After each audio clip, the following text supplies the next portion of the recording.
How's it going, my evil residents? Today, after, oh my god, nearly a year? Holy shit. I wanted to celebrate Black Ops 3's 10th anniversary in a way that best fit the channel.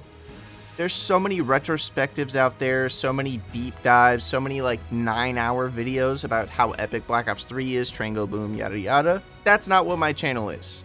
I rank stuff here, so I think the best way that I could show my appreciation and respect for Black Ops 3 and everything it did for the zombies community, making it as big of a community as it really is, being the game that got me back into zombies after skipping Black Ops 2, getting me more into the community when I was in high school, just always being a nice game that I can hop on and chill and kill zombies on. It has honestly an unrivaled legacy from any other Call of Duty Zombies game. It's insane. And I want to show my appreciation for that with this video, where I will be ranking every single weapon, 121 weapons in Black Ops 3, as objectively as I possibly can. All the renders of the weapons you see in this video, all the stat cards, all the footage, unless somebody very clearly edited their own segment, which some of these people did, was all collected by me. So just keep that in mind when that like button looks at you a little funny. Give it a like. This video took a lot of work. I'm very tired. Please like the video. Thank you. Some of my personal biases will show through, as they will with anyone's list, whether they want to admit it or not. The fun part of this is seeing people's differences in opinions, so please don't make that unfun by being disrespectful to me or other commenters and creators in the comments, or by defending the Pharaoh. Please and thank you. How effective lots of weapons can be depends a lot on player skill, the map, your location, strategy, if you're speedrunning, doing high rounds, Easter eggs, boss fights, playing casually. So I will be taking as many pros and cons into consideration for these rankings as I can for an average ranking. Weapons good at most everything will be on top. Weapons that are good at nothing will be on the bottom. Weapons with one specific niche use case will be in the middle to lower part of the list. Weapons with multiple uses that have a couple of very glaring cons are going to be in the middle to upper middle of the list. Something to keep in mind with this: most of the weapons in this game are really fucking good. They're so good. So the list is going to feel like I'm skewing your favorite weapon very low. I promise you I'm not. Just due to the nature of the way that I rank stuff on this channel, some stuff has to be lower on the list. That doesn't mean it's automatically bad. So of the 121 weapons, if your weapon is ranked in like 90th place, it's not bad. Being so real with you, there's only like 10, 15, maybe even like 20 bad weapons in this game. And even then, if you're putting those weapons in like Black Ops 1, they're going to be in the middle to upper part of the list. That's how busted the balancing in this game is. So I just wanted to lay that out beforehand, and there is one more massive elephant in the room that I have to acknowledge before we continue with this list: alternate ammo types. You know them, you love them, they break the balancing of this game wide open. And it's honestly the reason I waited so long to make this video. I wasn't sure how to rank the weapons in a way that respected the fact that most any weapon can get an alternate ammo type, without just ranking them by order of how much ammo they have and are they a wall gun, because that's fucking boring. That's a boring list. So how I'm doing this: each alternate ammo type will be ranked in its own spot as its own weapon, because they all perform the same no matter the weapon they're on, except Fireworks and Thunderwall and kind of Blast Furnace, but we'll talk about that when we talk about those way later, way towards the end of the list, trust me. So I will be ranking the weapons based on their own merits. Obviously, if they can get an AAT, they're likely going to be higher than a weapon that cannot get an AAT, just due to the nature of the balancing of this game. However, keep in mind, just because a weapon cannot get an AAT doesn't mean it's automatically bad. It might have some other use or be very good in the early to mid rounds, despite not having an AAT. Just keep all that stuff in mind when we are going over this list. So if I rank a weapon that does respectable damage, but maybe doesn't have that much ammo, higher than something that has a lot of ammo with very little damage, yeah, they could both get AATs. Yeah, if you're ranking these weapons based on them both having AATs, that one with the more ammo is just going to be automatically better once you're over like round 40. But as I said, I'm taking its overall use case for every situation into account for an average ranking that will fit the most amount of players possible. I'm not ranking them specifically for high rounds, specifically for Easter eggs, specifically for boss fights, or specifically for casuals. I'm taking all those into account when I do this list. I know I've been rambling a lot for this intro, but I think it's really important to lay out the criteria of a list like this with so many weapons that is so difficult to rank, because they can all be very overpowered in their own way, but can also suck in their own way depending on how you play, what you're doing, and stuff like that. So yeah, I will be including most buildables that either do damage or are essential to core game flow, like the shields, and I'll be including gobblegums and perks with offensive capabilities, but not gobblegums that just spawn in offensive power-ups like a death machine. That said, all weapons, wonder weapons, grenades, tacticals, buildables, equipment, specialists, and melees will be on here. I've also gotten some epic, iconic members of the Zombies community to cameo in this video to talk about their favorite or least favorite weapons, so keep an ear out for some of your favorite creators. I asked them on to talk about whatever weapons they had the most to say about, and most of them wanted to talk about their favorite weapons, obviously. So you'll be seeing most of them in the latter half of the list. However, some of them will be popping up in the lower half of the list as well. You can find their channel link, Twitter link, and their most recent video down in the description. Thank you ahead of time very much to all the creators that you're about to see in the intro for popping in for this. I won't waste any more of your time. Let's get right into the video. Call of Duty Black Ops 3 weapons ranked. No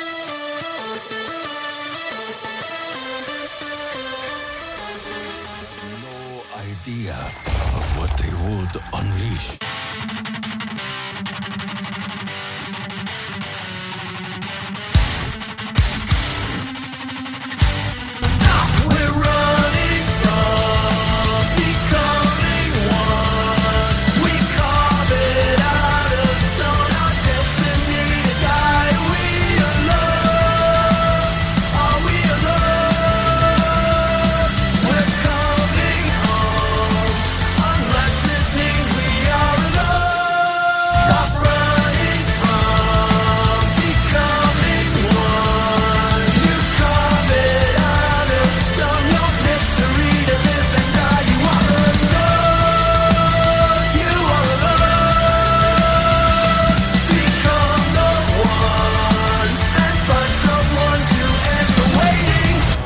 Dempsey, once more for old time's sake.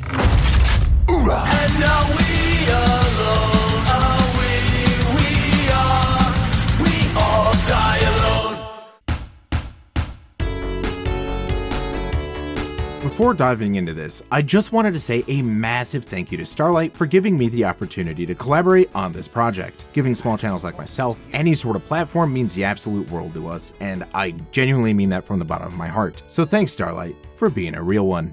Instead of summoning a key, maybe I should summon some bitches. The summoning key is an interesting weapon to discuss, as it's an incredibly neat idea in concept. Let us as players use the most powerful artifact in the multiverse that has only appeared in cutscenes as an actual weapon against the undead. However, this concept falls apart miserably in its execution. This reskinned uplink ball is only available to use during the Revelations Easter egg. Its primary function is to be tossed around like a whore to collect random items, which progresses the quest. However, the summoning key can also be used as a melee weapon, insta-killing any non-special enemy for pretty much as long as you'd possibly want it to. The melee animation is relatively slow and is only capable of killing one enemy at a time, making it one of the least viable melee weapons in the game. Had the summoning key been capable of giving the player control of different abilities, then I would say this weapon is a smash hit. But on top of all the things that I previously listed, the summoning key often bugs out and can completely disappear when going through the portals around the map, which then robs you of a weapon that was already disappointing you to begin with. It does look cool, I'll give it that, but it's obvious why the summoning key is used to suck the soul out of Primus, because it sure as hell sucked the soul out of me when I was using it. Next up, in 120th place, we have the fabled frag grenade. As far as grenades go, it's the same as it's always been. It does basically the same damage, you get the same amount as you usually do, you get 2 every round, you can buy them off the wall sometimes. Yeah, they're cool. The problem is, with the grenades, you don't really need crawlers in this game because of how the spawning works. In Black Ops 1 and 2, they were more helpful because you made them slower, and the zombies are so cracked out in this game that it's harder to make crawlers, for one, and two, if you're trying to genuinely kill a zombie with a grenade, they will probably outrun the range of the grenade because they have a smaller blast radius in this game for whatever reason. And on top of that, there's no PhD in this game. I know BO2 barely had PhD, but this game just straight up just doesn't have it. You just have the danger closest gobblegum, and it's like, you need to jump through so many hoops to make it useful. There's even other ways to make crawlers without having the grenade. And you also have a shield in this game, so you don't even really need a crawler. You can just have the zombie smack your shield, or just take the hit, buddy. Just take the hit. It's a 3-hit down now. Just let the zombie smack you once. The grenades serve less of a purpose in this game because the game is easier.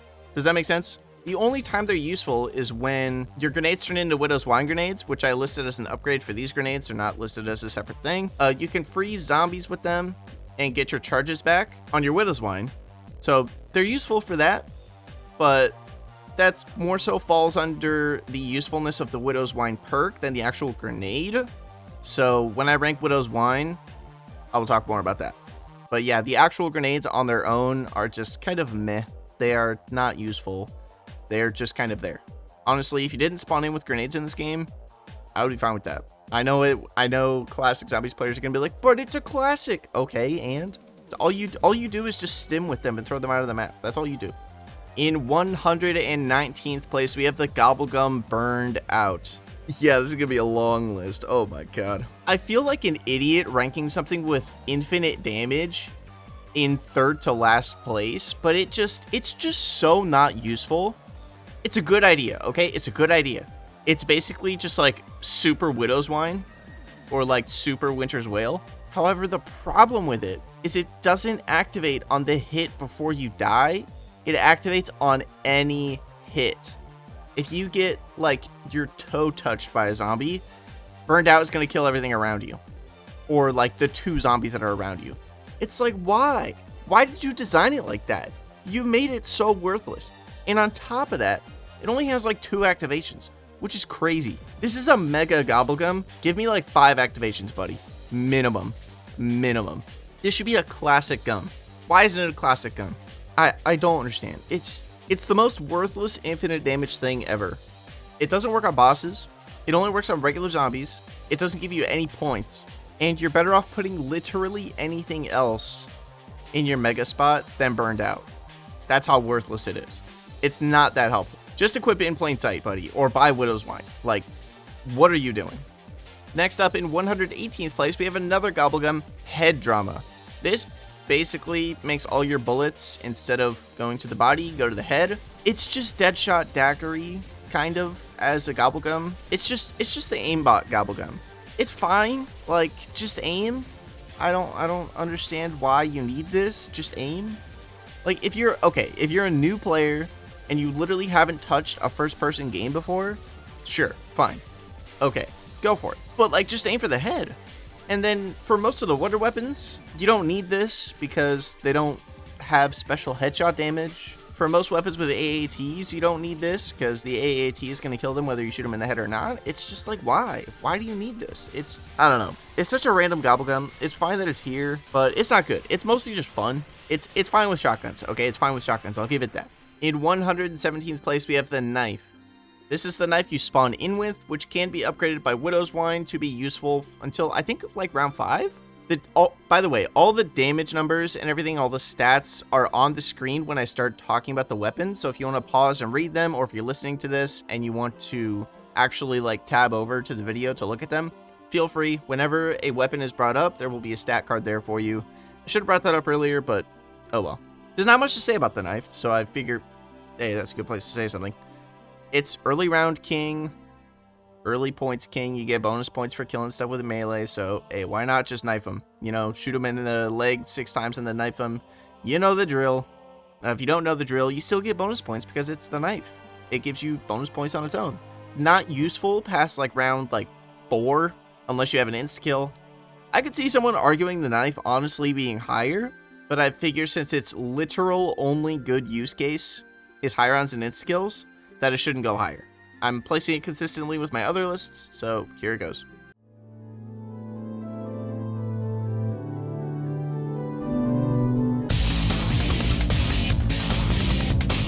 Next up, we have the Bowie knife. This is available on most maps. And it's kind of slept on in this game. I'm not even going to lie to you. The reason for that is because there's this classic gobblegum, this very specific classic gobblegum that does have its own ranking spot that makes this thing kind of incredibly OP. And if you know, you know. I will talk about that more when we get to that spot. But the Bowie knife on its own is great. It has a lot of good spots on the newer maps. It's got a good spot on the Giant. It's got a good spot in Kino. It's got an okay spot on Shang and Moon. Okay, by the way, in the Chronicles Remaster, I swear it's harder to grab the Bowie knife. Am I crazy for that on Moon? In the anti-grav room? I swear it's harder to grab it.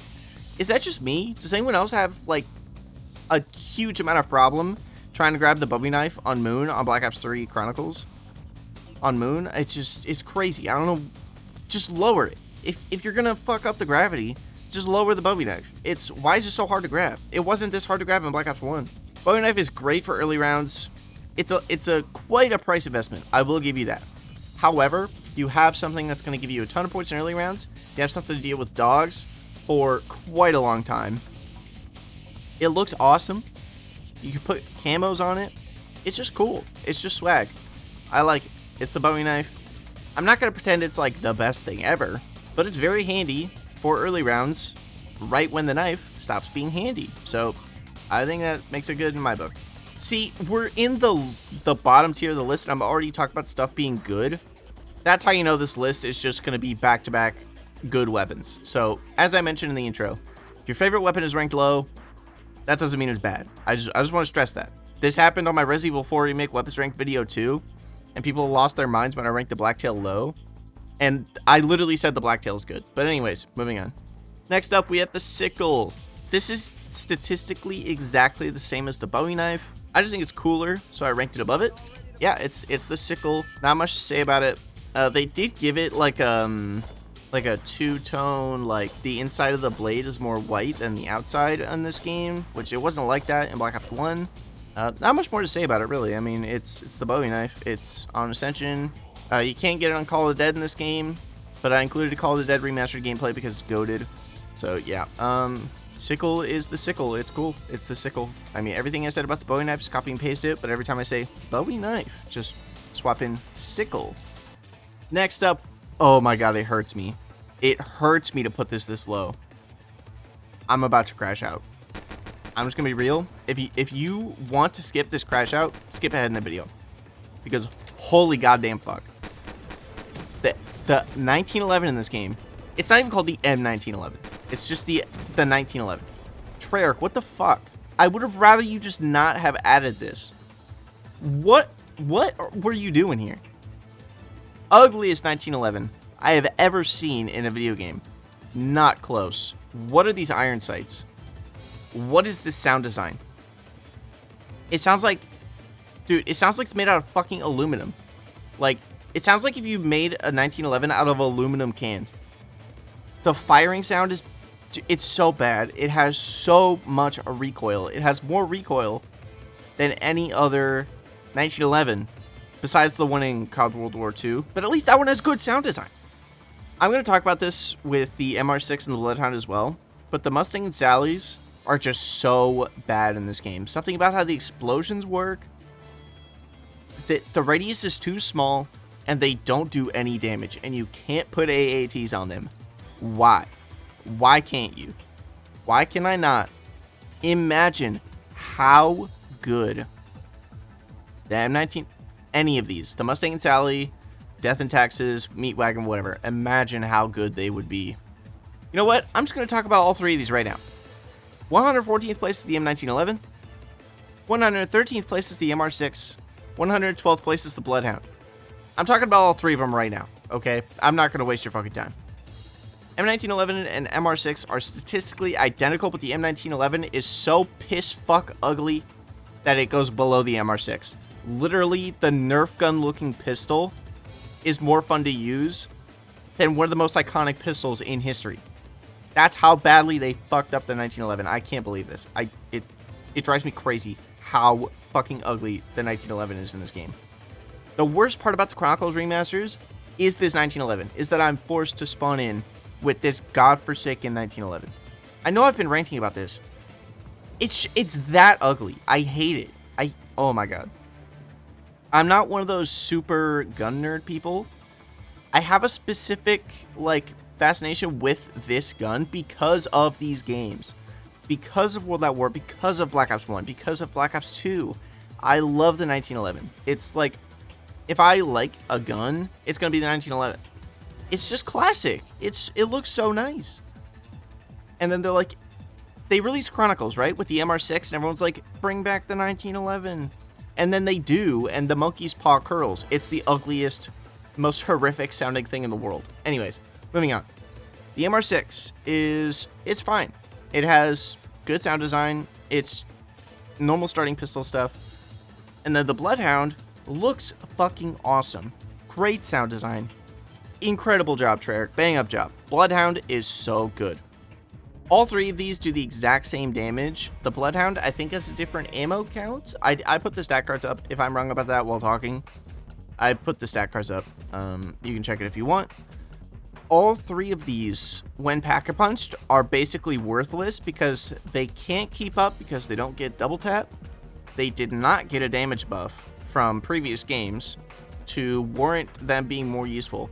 There is no PhD. Because their explosion radius is small, and there's no PhD, you can't corner save yourself with them like you could before. So what point do they serve? They're also not as fun to use because the grenades arc weird in this game. It's just inconsistent. They're just weird. They're awkward to use. They don't suit the game at all. It's asinine. And they can't get AATs. It's like, why? It's all three of these guns just, oh my goodness. They dropped the ball so hard with all of these. It's crazy. It's crazy. Yeah. I'm done talking about these. I've said my piece. If you've used them, you know how bad they are. A lot of why they're so bad, aside from their damage, is just their feel factor. When you pack-a-punch them, they all feel horrible. It's something that's hard to articulate in words, but if you've used them, you understand. That's it for these three. Before I move on, fuck the 1911. All my homies hate the 1911 in Black Ops 3. That is all. Dude, okay. Imagine you open a supply drop in multiplayer, and inside is this 1911. Oh my god, I'd return the game. Next up, in 111th place, we have the Gobblegum Mind Blown. Basically, if you're looking at a zombie, you pop this, train go boom, their head explodes. It's fine. It's a get out of jail free mega that kills zombies. There's no reason to use this over any of the classics that get you out of jail free, besides the fact that it kills zombies, but you don't get points for them, so it's like, why? And you can always just fire off a wonder weapon shot to save you. I guess if you're out of ammo, you can't, but if you're out of ammo, you should have been running Alchem, El Bozo. I don't know. It's good. It's fine. It serves its purpose. It's just, there's so many busted ass gobblegums in this game. That's just no reason to really equip it, you know? There's so many busted things in this game that something that's just alright becomes bad. I don't know if that makes sense, but yeah, it's alright. It's fine. Next up in 110th place is the Gobblegum Bored to Death. I know I ranked it low, but it's kind of slept on. This thing is kind of slept on. If you're training in a spawn room and you have Bored to Death, 5 minutes of safety, dude. It's insane. This thing, like, if you're doing a spawn room challenge, I would try this thing. It's really fun to use and play it with this. For the footage for this video, I was playing one of the DS Zombies maps through customs. Oh my god, it was so freaking fun. It does infinite damage, by the way, and it's time-based. It doesn't have a certain amount of times you can use it. Just you can use it as much as you want within a certain amount of time. It's hilarious how effective this thing is for no reason. Like, why is it so effective? I'm not going to pretend it's like good or that it's some kind of crutch thing. But if you do use it and you use it in a room where maybe you normally couldn't train because of the windows, you can train there for like 5 minutes. And I think that's cool. I think that's fun. I don't know. It's just a fun gobblegum. I'm not out here pretending that it's good. Even though it does infinite damage, you only get it for 5 minutes, and you can only use it by windows in a game that has way fewer windows than any other game. Like, if you're training on, if you're using Bored to Death on Noct, cinema. Yeah, it's just fun. I like it. Again, not pretending it's good. It's in 110th place. I just like it. It's one of my favorite Gobblegums because of how dumb it is. So, trip mines. Let's talk about them. They don't kill on round 3. They make crawlers on round 1. And they are pretty much the worst possible thing you can get in Black Ops 3 Zombies to kill zombies as a whole. But you can upgrade them on Shadows of Evil and get the donuts as well as the cream cakes, I believe, which is a pretty cool Easter egg on Shadows. When I found out that a bunch of donuts were going to drop on the ground, that was pretty cool. But it's something you do once, because they're still not as strong, even when you do that upgrade or whatever. I guess they're not really upgraded, they're just kind of bad all the time. So trim mines are absolutely atrocious. Next up in 108th place is the Annihilator. I didn't place this any lower because it doesn't take away from everything. Despite that, it's so frustrating when I get this from the mystery box on a Chronicles map. Oh my fucking god. It genuinely raises my blood pressure a little bit. It's like, really? You could have given me literally anything and you gave me that? It's worse than getting the Shiva from the box, dude. At least the Shiva is an actual gun that I can take out whenever I want, you know? The worst thing about the Annihilator is that it is a specialist. If this was a regular weapon, it would be so much better. It doesn't do the damage to warrant it being a specialist weapon. It starts shitting out in the 30s. You can use double tap with it, which makes it effective until the late 30s, but it's still, you have to get headshots, and it's just it's eh. With how good the other specialists are, this thing is too much work. All the others are just kind of fire and forget, except for one, but even that one is still kind of fire and forget. This one, it's like, why? If I'm popping my specialist, it's because I want to nuke this entire horde of zombies, or I'm in a corner and I shat myself.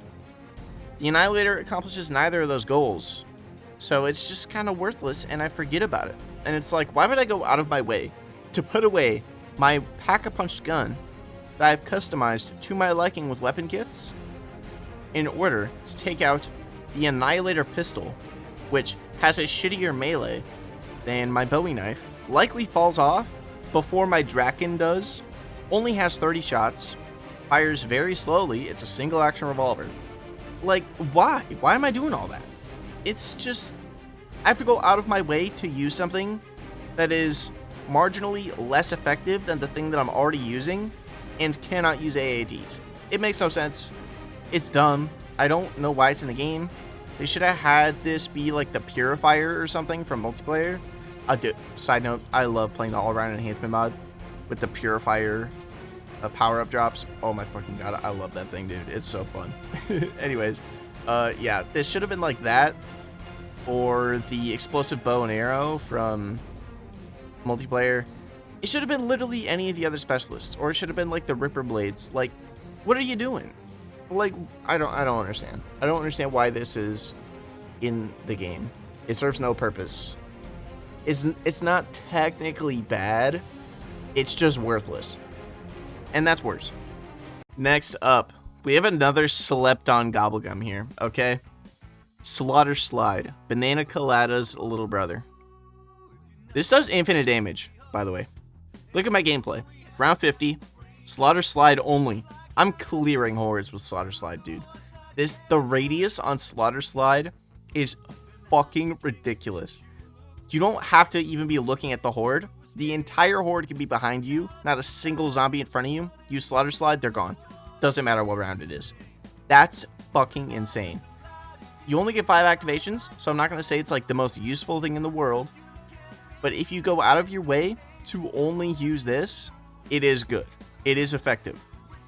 The biggest downside of Slaughter Slide is that I'm already sliding everywhere. So if I pick it up, it's gone in like 3 seconds, unless I go out of my way to use it. Put Slaughter Slide in your Gobblegum pack, get to a decently high round, grab one, play a round or two with it. It's so fun. I'm not kidding. It's some of the most fun you will have in the game. It is way more effective than you think it is. Look at the gameplay. Look at the gameplay. I'm cleaning house on the giant with this thing. yeah, I'm spawning in more slaughter slides with the mod menu. But it's fun, and look how effective it is. I'm not saying it's good, I'm saying it's effective if you use it and ignore everything else. So that's why it's at the top of this tier of weapons, because it's fun. Genuinely. If you stuck me on round 50, I would get more done with Slaughter Slide than I would the Mustang and Sally, the Death and Taxes, or the Meat Wagon. Straight up. That's why Slaughter Slide is epic.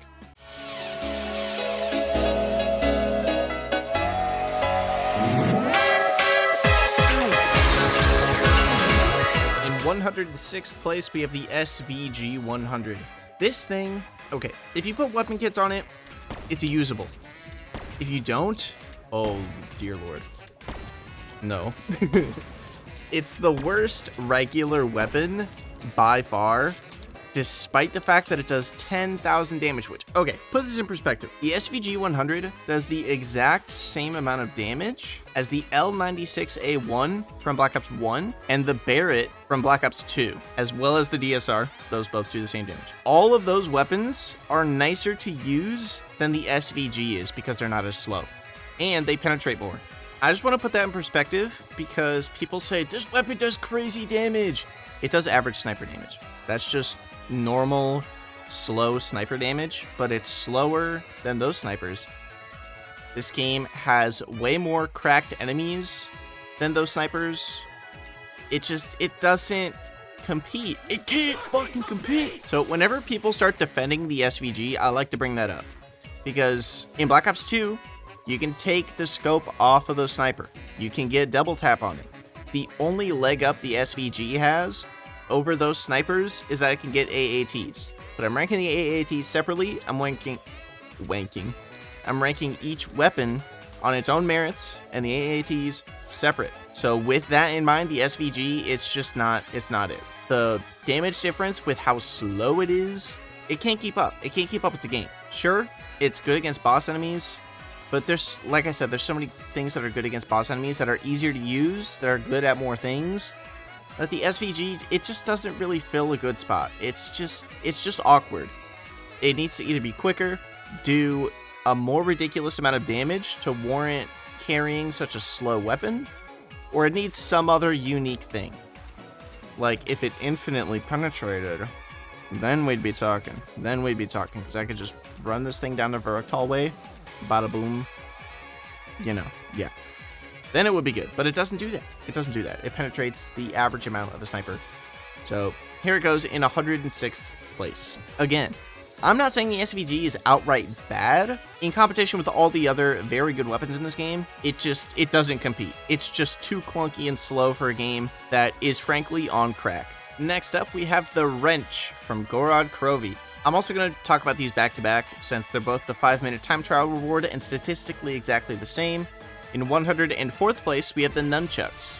For this list for these time trial weapons, all the ones on each tier are identical to each other. I put the ones from Revelations above the Gorod Krovi ones because Revelations is an easier map. That is the only reason they're above. It's the Gorod Krovi version. Literally, otherwise they are exactly identical. There might be some feel factor to it, but nothing big enough to make a huge difference. So, for the Wrench and the Nunchucks, they're surprisingly good. They're about on par with the Bowie knife, and they're quicker and easier to get than the Bowie knife. They do take up a whole slot, but in this game, at the time you'd be having them, you don't really need your second weapon slot yet, so I think this is fine. I think that's okay. It doesn't detract from their ranking.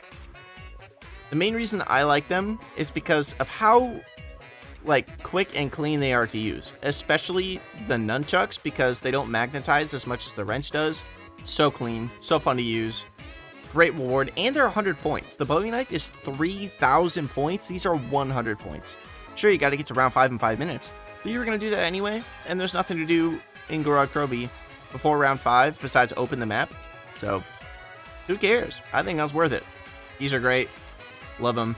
Not going to rank them any higher because they're just melee weapons, but they are solid. Next up, we have the Crawl Space Gobblegum. I was back and forth on whether or not I should put this in the list, but I decided to put it on the list but rank it semi-low at 103rd because it has one specific use case, and that is to make crawlers on Horizon Drac for the Void Bow. It is very, very, very useful for that purpose. However, under any other circumstance, it is not useless. However, under any other circumstance, it is useless. That one specific use for it is very useful, though, because making crawlers with grenades is annoying. So just pop this, use it, you're good. I don't know why this is really a mega, though. I don't think it should be a mega, but they added it when Horizon Drac came out, so it's very clear what it was for. It was to help newer players who aren't as good at the game, do the Void Bow step, and maybe even give a hint to what that step required, even though it's pretty clear. It's useful for that, or everything else. Basically, it's not. I mean, I'm rambling at this point. You all, if you've used crawl space, you know what it's for. It doesn't have any other uses. That's it. So yeah, crawl space goes at 103rd. In 102nd place, we have the Malice, and in 101st place, we have the Skull Splitter. This is the next tier of melee weapons that you get for getting to round 10 in 13 minutes on Gorod Krovi and Revelations respectively. Malice on Gorod, the Skull Splitter on Revelations. Both of these are going to one-hit up to round 15, and then after round 15, they're a two-hit for a while. At this point, these things are just fun. Like, I'm ranking them this high because of their fun factor. You don't really need a melee weapon at this high of a round that you would be using these. I could see someone arguing that the round 5 ones are more useful, but these are just fun, and it's still at low enough of a round that you can make it work. I know I'm going to rank the higher round ones above these, but like I said, I'm ranking these this high. Just if you're chilling, doing the time trials, having fun, they're great for that. They're really fun to use. They're oddly effective because, yeah, they take up a slot, but like I said, both of these maps have very good wonder weapons that you can just pop down and just use whenever you want, especially at these rounds. I know the Ray Gun Mark III falls off, but yeah, I think fun factor should be included when doing a list like this. Like, if something's very effective, but is miserable to use, nobody wants it to be ranked as high as it is. Come on. Like, so what if I want to give these a little bonus points because they're fun? I think they're cool. They're a very unique feature, very underrated. I wish this feature would come back.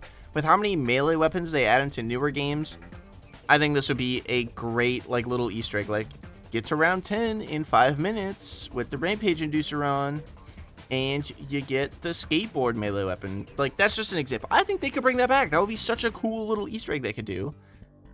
I know I'm not even talking about the weapons at this point. I'm just going to move on, but yeah, these are fun. They're effective up into round 15. Very cool. Very nice. I prefer the Malice, but the Skull Splitter is also really, really cool. Next up, in 100th place, we have the Locust Sniper. This thing fits the game much more effectively than the SVG does, and only does marginally less damage. It's so useful. It's so nice to, like, use. The reason I have it ranked so low is because it's a sniper, because it fires so slowly, and because if you don't have weapon kits on it, it's much less good. It's much less good. It's just a feel factor thing. Put the weapon kit stuff on it, put an ELO sight on it. It just feels like a marksman rifle, and it's very, very nice to use. I'm not going to go out of my way and pretend that it's like the best weapon in the world. Obviously, I have it ranked low as far as the list goes. Again, we're at the point, none of the things from here on are bad. Everything from here on is good and effective and will be effective for multiple things. Just the Locust, just due to the nature of it being a sniper in this very fast-paced game, and you need to put in some more work to get it to be very useful, it goes in 100th place, despite its very respectable damage. I do also want to mention, why the fuck is this thing 5,000 points on Nocturne Totem? What? Why? Okay, that's all. Next up, in 99th place, we have the Slash and Burn, and in 98th place, we have the Buzz Cut. These are the two melee weapons on Gorod Krovi and Revelations respectively that you get for getting to round 15 in 24 minutes. They do 2,750 damage, which means they're effective until round 20. Most of the melee weapons, they're effective like 5 rounds after you get them, which I think is good enough. Like, you're just going to use it for a little bit after you get it, and they're really fun for that. I know ranking them above stuff like the Locust is weird, but they're just so fun to use. Okay, they're just so fun to use. If you want to rank the Locust above all of these melee weapons, feel free. But these get you good points. If you're good at the game, you can actually get good points out of them. They're cheap.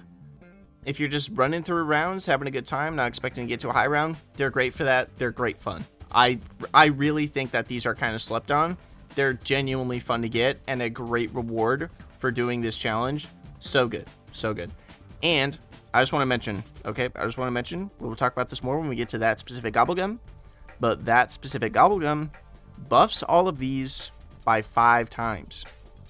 Just saying. Let's say hypothetically, you did have that gobblegum on this weapon. It would be a 1-hit until round 36. Yeah. Yep. 36. 36. Yeah. Yeah, they're fun. They're pretty solid for what they are. As far as melee weapons go, the game is not built for melee, but you can get by with these if you are a pretty decently experienced player. So, yeah. Next up, in 97th place, we have Fury Song, and in 96th place, we have Nightbreaker. These both do 7,000 damage, which breaks the rule of these being effective for 5 rounds after you get them, to being effective for 10 rounds after you get them, as both of these melee weapons are effective until round 30. You get these for getting to round 20 in 32 minutes or less on GK and Rev respectively, and honestly, they're great. The Nightbreaker is technically better because Revelations is an easier map, but the Fury Song, I think, feels a little better, so it kind of basically just comes down to whichever you prefer. Both of these are awesome.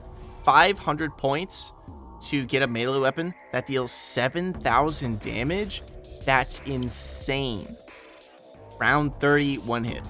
And then if you have a certain Gobblegum, these are going to be effective until round 46. That's crazy.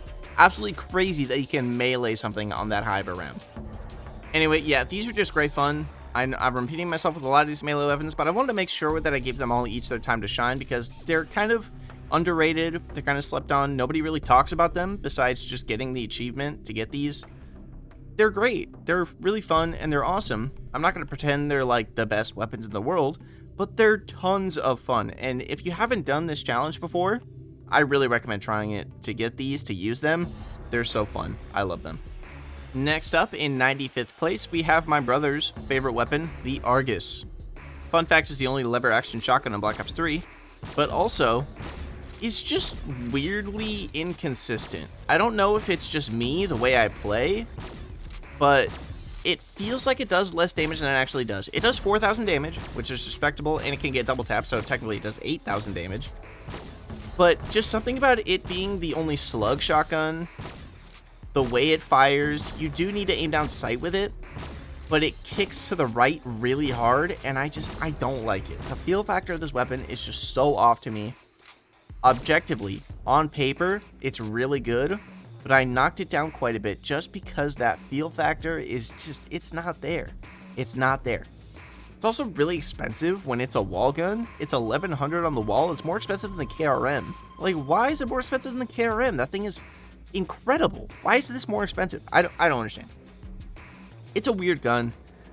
I was not sure where to rank it because I'm probably ranking a little lower than it deserves. But just something about the feel factor of this gun, how it actually performs when I'm using it versus how good all the stats say it is, something doesn't gel here. It's really weird. Just slug shotguns are always weird in Black Ops games. Just something about them. I don't know. They're just weird. And this one is no exception. It's very weird. And yeah, it ranks right here. In 94th place, we have Swordflay, the most slept on classic gobblegum in history. Besides firing on all cylinders, but that one doesn't do any damage, but that one is also slept on. I will die on that hill. This thing multiplies your melee damage by 5 times.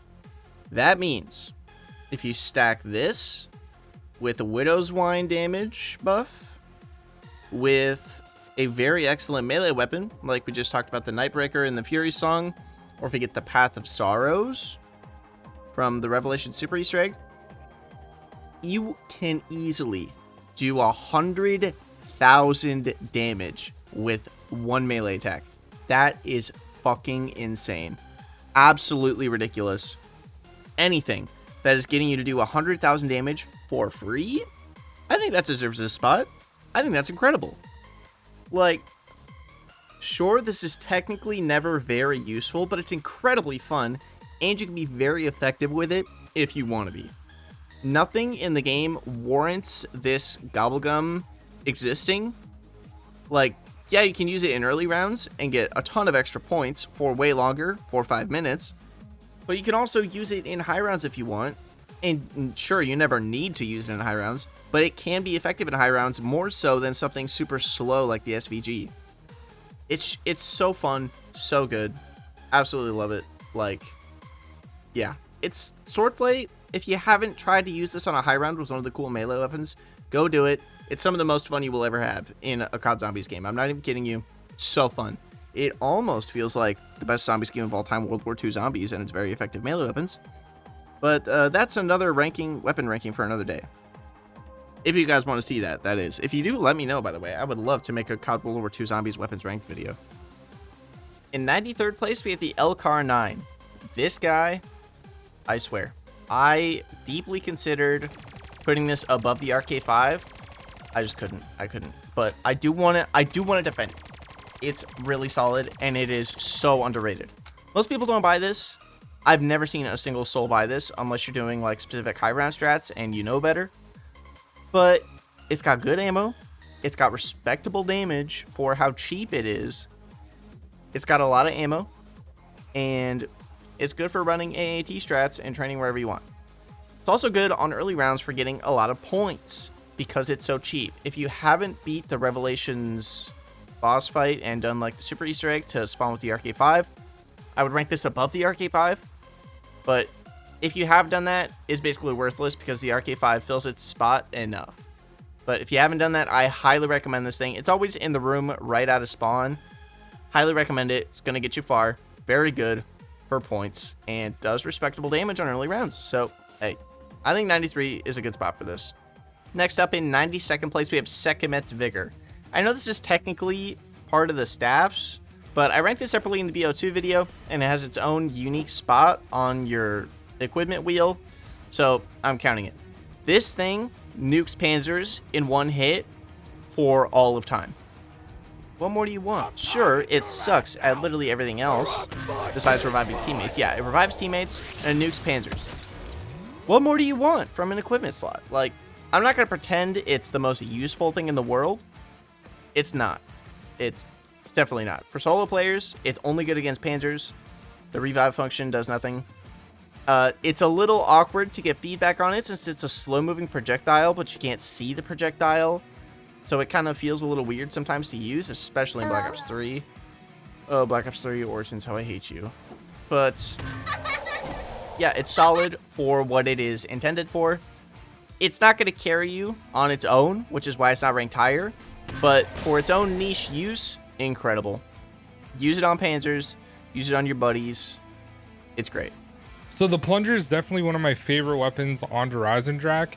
Now, it is a little annoying to get the clock on 935 because sometimes you stop it 1 minute early or 1 minute late, which happens to me all the time. But once you get the plunger, you're pretty much set up for the entire game. You can go ahead and kill every panzer you encounter. And if you combine that with the panzer helmet, you're basically unstoppable, especially in the boss fight. So the plunger is definitely one of the best weapons you can possibly get in all of Black Ops 3. Next up in 90th place, we have the RK5. This definitely got bumped a few spots because you can spawn with it. If you couldn't spawn with it, honestly, it would probably be either below the Argus or above the Locust. Not quite sure which of those it deserves to be next to. But because you can spawn with it, and it spawns with full ammo if you beat the super Easter egg, that automatically makes it really good. Because you can just skip buying a whole other wall gun for the early rounds. It's good enough for that, and it's free, that it just bumps its usefulness by a lot. I'm not going to say it's like the most useful gun in the world, and if you're doing certain high round strats, it's useful. Like on the Giant, it's useful for running AAT strats. But yeah, overall, RK5 is solid. It's just, I don't want to rank it higher, dude. I don't. Like, it's only this high because you can spawn with it. That's literally it. Like, I would have ranked it lower if not. It doesn't have that great of damage. Even when pack punched, it's just it's meh. It's fine. It is fine. You just spawn with it. That's it. Next up, we have the Maxis drone. This guy is so helpful. Like, not enough people talk about how helpful the Maxis drone is. One, he helps you get a free pack punch to MG08. What a goat. He can revive you even in solo. Hello, that's awesome. He's just so helpful. And sure, he's not the most effective against the zombies, but he's effective enough to be helpful. Especially if you're lacking a little bit of damage, if you're cornered, he will help you. Not quite get out of like a tight corner, but if you're expecting that you're going to be cornered soon, you don't have a staff yet, he's helpful. He's very great for that. I love the Maxis drone. Just throw him up. Oh, my buddy died. Throw the Maxis drone out. You're good. Very helpful. Very cool. And he has his own equipment slot, so he doesn't take away from anything. So I don't really think there's a reason to rank him lower. He's useful for what he is for. So he goes in 89th place. At number 88, we've got the Pharaoh. When Starlight asked me to be in this video, I knew instantly that I had to cover the Pharaoh. It's one of the last holdouts of terrible box weapons in a game where pretty much every weapon you can get is serviceable to good. It has the lowest damage of all the SMGs, dealing only 80 damage to the body and 320 to the head. And while yes, it is a 4-round burst, which means that it really does 1,280 headshot damage every time you pull the trigger, it has the same issue as any other burst weapon. Since you can only fire in bursts, you end up wasting a lot of ammo, especially if you're only shooting at one zombie at a time. And on top of that, it only has 200 rounds to work with. The one compliment that I can give it is that the burst delay is actually pretty negligible, and it almost feels like it fires in full auto. It just has a very slight hitch. While it is available on the wall on some maps, mainly the Zombies Chronicles maps, it's only a box weapon on others, so having such a low ammo count really hurts it. It doesn't get much better when upgraded to the Whispering Regurgitator. The damage is increased to 150 for body shots and 750 for headshots, and it only gets an extra 160 rounds. If you ever pull this thing out of the box, the most you should do with it is waste all the ammo to get a few extra points before getting a new weapon. And if you make the conscious decision to buy it off the wall, what's wrong with you? It may only cost 700 points, but you'd be much better off spending a few more points for a weapon that doesn't suck. Next up, in 87th place, we have Pop Shocks. This thing, this Gobblegum, so good. If there's a boss enemy on the map, it's gone. Pop Shocks one hits every boss enemy, without exception. It's so freaking useful. Sure, it's a mega, but if you want to run off meta mega Gobblegums, and you don't quite want to use Sekhmet's Vigor, or you're on like DE and you just don't want to deal with the Panzers, here you go. Pop Shots is for you. Against regular zombies, it's no more useful than a dead wire shot, so it's just kind of meh. It's okay, it's fine. Use this on boss enemies. That's all you really need. That's all I gotta say. It's good on boss enemies because it always kills them forever. One of the most useful Gobblegums that nobody talks about that is able to be weaponized. So, yeah, Pop Shock goes to 87th place. It's really freaking good. I know I didn't say that much about it, but it's good on bosses. That's all there is to say. In 86th place, we have Spider Bait. This is one of the most obscure things on Zetsubo no Shima. It's basically like, kind of like the Dragon Strike, except it's, I would argue, more useful than the Dragon Strike, because you can panic pop it more so than you can the Dragon Strike on Guard Krovi, obviously.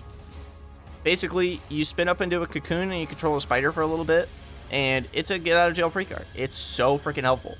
So good. It's not that hard to get. It's a little annoying. If you're playing on PC, if you're playing the all-around enhancement mod, they make the spider invincible.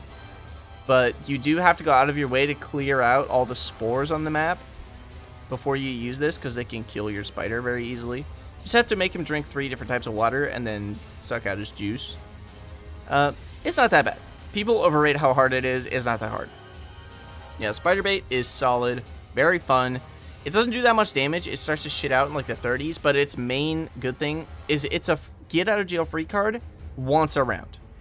What more do you want? That's incredible. That's so useful. This was the OG mutant injection from Black Ops 6. Is it as good as the mutant injection from Black Ops 6? No. But it serves basically the same purpose. This is like a Cold War chopper gunner. That's what this is like.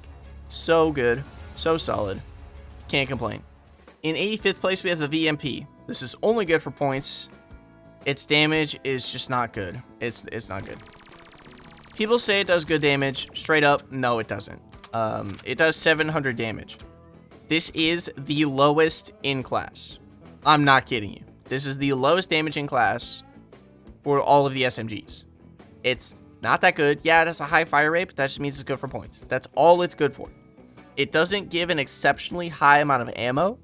It's literally only good for points if you get it.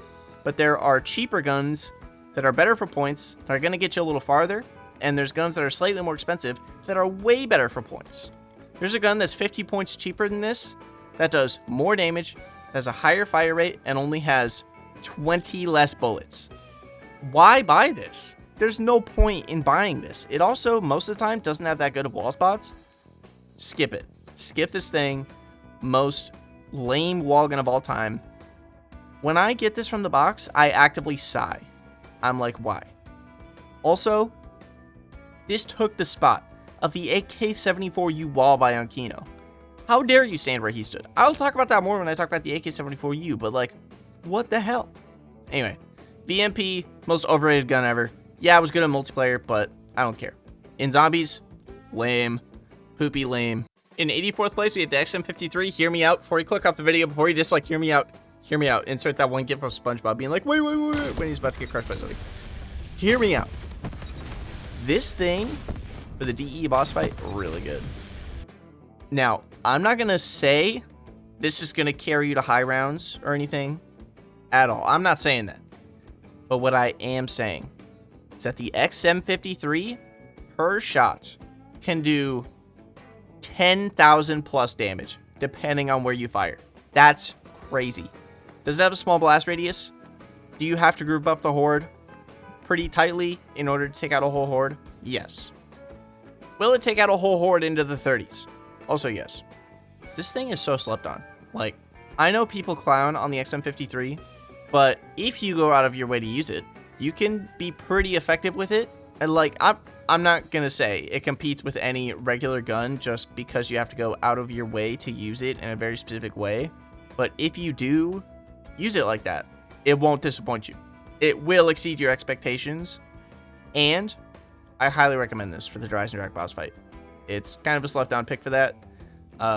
Most people that still currently play BO3 kind of know that, but if you're from the back in the OG days, you probably didn't know this thing wrecks the DE boss fight. So go try it out. Go try it out. I'm not saying to make it your favorite weapon or something. Just go give it a spin. Just go try it. It's fun. Next up in 83rd place, we have the Shiva.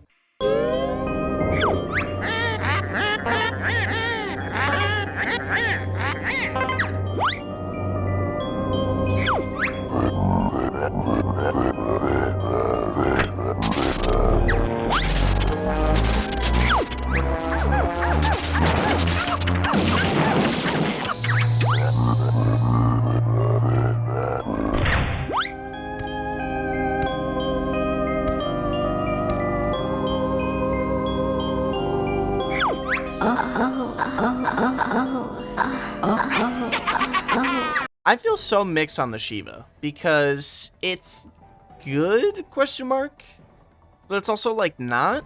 It doesn't fit the game. It becomes so much better with attachments on it. Weapon kits single-handedly save this weapon. I use it while it sucks without attachments to unlock the attachments and never go back. Like, I'm normally someone that plays without weapon kits because I like separating how the guns feel a little more. I know I'm weird for that, but whatever. But yeah, this thing is pretty much only good in like the 20s because the zombies just get too fast in the 30s. You have to be really good at zombies to make this thing work in the 30s plus. It's not worth the skill investment. It's okay. It's fine. Like, yeah, it does do good damage. I will give it that. It does pretty solid damage. But it's just too slow to keep up with the game. Straight up, unless you're really good at this game, skip it. Just use the RK5 or one of the other semi-auto assault rifles in this game. That's really good. We'll talk about that later. But yeah, Shiva in 83rd. I think that's a good spot. I could see someone arguing it being higher if you're a good player, but with all skill level of players in mind, I think 83 is a good spot. And coming in the 82nd slot is the NX Shadowclaw. And I know what you're probably thinking, Nicole, why would you choose a weapon that only does, let me check the notes, 700 damage when Pack-a-Punch? That's not even a one-shot past like round 7. And I hear you. However, I raise a counter. Because it's cool. One of my favorite things in the older games about Pack-a-Punching was seeing just what cool hidden effects these guns would have. And sadly, that was something we kind of lost in BO3. Until we got the NX Shadowclaws, which not only has insanely fast mobility, but also grants the user the ability to revive down teammates when you shoot them with one of your arrows. And if you're a player who struggles to get past round 4, someone on your team having this is basically a requirement on Gorod Krovi, which is why I think this gun is very underappreciated and deserves so much more love and support. Please, I'll pay, just please do it. Show it some more love.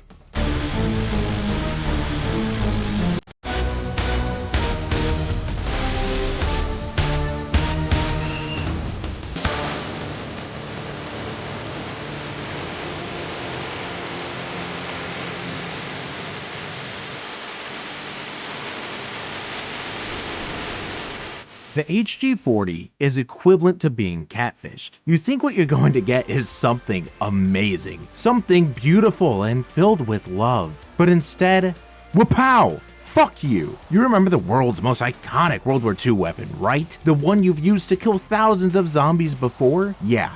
The HG40 is an insult to the MP40. Outside of a similar design, there is next to nothing in common between those two weapons. The HD40 comes equipped with a stock and quick draw, which plays a part in why I'm quick to draw conclusions on how bad this weapon is. With a fast rate of fire and bullets that hit like Nerf darts, this weapon will solely depend on you having it Pack-a-Punched with Double Tap 2 equipped in order for it to be useful in the slightest. Thankfully, the redeeming quality of this weapon is the ammo count, making for a decent point builder if for some reason you choose to keep it on hand. But just like the summoning key, this weapon is incredibly cool in concept, but horrible in its execution. It preys on your nostalgia while offering little to none of what made the MP40 so special in the first place. So don't get it twisted. This is no modern classic. In 80th place, we have the L4 Siege. This thing overall, I think it's a little bit overrated. It's literally only good for the boss fight. Using it against regular zombies, this is going to be a shock to some of you. It's not as effective against regular zombies as you probably think it is. It does less damage than the XM53 does. It just has a really rapid rate of fire. You're going to burn through all of your ammo using this thing, so that basically makes it only good for the Gorod Krovi boss fight. It's really good for that. It's very helpful for the Gorod Krovi boss fight, but just overall, it's just not that helpful. I don't know. I could be sleeping on this thing. If you think this thing is good, please do let me know. I'll admit this is one of my least used guns in the game. The only use I have found for it, besides just regularly killing zombies, which it's the less effective rocket launcher at in the game, it's good for the GK boss fight. Like I said, it makes it really easy, but I can't rank it any higher because it's only good for a boss fight, you know? I feel bad ranking it any higher. I won't argue that it's more useful than the XM. The XM is good on the DE boss fight, but more things are good in the DE boss fight than there are things that are good for the GK boss fight. So I think the L4 Siege is more useful in that regard. And for killing regular zombies, the XM can't get AATs, despite it being better than this one at killing zombies. But this one can't either. But that other use case is more useful than killing zombies with the XM53, which is why this one is higher. I don't know if that made any sense. I felt like I was rambling like a crazy person there, but hopefully that made sense. In 79th place, we have the CUDA. This is one of the most reliable SMGs in the game. It's basically the MP5K or the MP40 swap-in, and you can get weapon kits on it, so you can throw rate of fire on it to help counteract the slightly low rate of fire for an SMG. Overall, this thing, it's just reliable. It's not great at anything, but it's reliable at most things. It's usually got a good wall buy spot. It's got a decent amount of ammo. It doesn't have the most amount of ammo, but it's got a decent amount of ammo. It does okay damage. Overall, I can't complain. If I get to CUDA, I'm never complaining. I'm not going to be super overjoyed, but hey, CUDA is respectable. If you like the CUDA, I respect that. I know you like a reliable, sturdy firearm in your COD Zombies game. I think that makes you cool. And also, this thing is only $12.50. Like, yeah, you could save up another 150 points and get another weapon, but sometimes you gotta buy a couple other doors to get it. It depends on the wall buy spots. I don't know. The Kudo's reliable. I don't know why I'm still rambling when all I really had to say is this thing is reliable, but not exceptionally good at anything. Yeah, that's why it ends up here in this middle part of the list. I'm going to be repeating myself a lot here in the middle of the list because most of these weapons are kind of middle of the road. They don't excel at anything specific. Next up, in 78th place, we have the Path of Sorrows. This is Takio's katana and is your super Easter egg reward in this game. Obviously, much more of a rewarding reward than directed mode in Infinite Warfare. Totally a much better reward than playing as a zombie and getting extra starter weapons in World War II Zombies. Totally an extra special reward than starting with a epic rarity weapon and getting a PEC sticker in Cold War. Totally a better reward than all of those things. Totally, I promise you. Jokes aside, this thing is actually really fucking good. You do get it a little late, but it's effective into the mid 40s. And if you have Swordflay on it, I'm 90% sure you can kill into the 50s. I'm 99% sure. This thing does 20,000 damage, and with Swordflay, it's doing 100,000 damage. That's insane. That is some mega damage output. I really want to know. If any of you can kill a Panzer with this thing with Swordflay, send me a clip. I want to know. I really want to know. I forgot to test it for this video, but now I'm really freaking curious. I might go back and test that.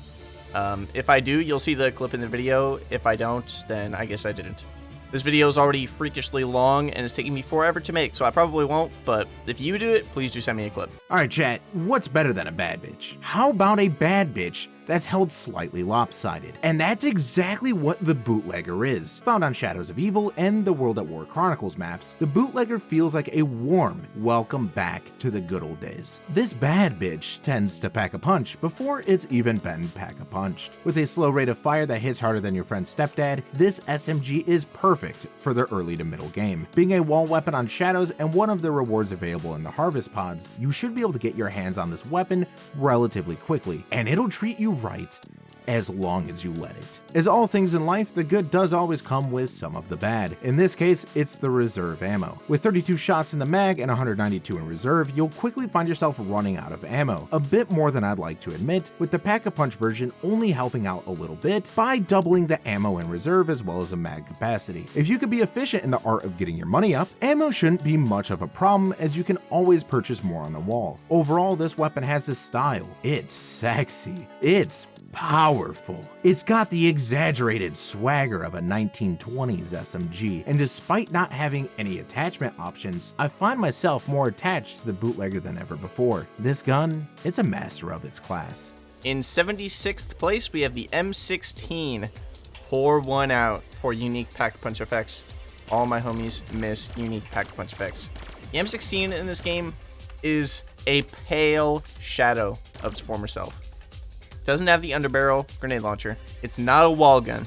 It does more damage, but because it's a mystery box weapon, it's just overall less effective and useful.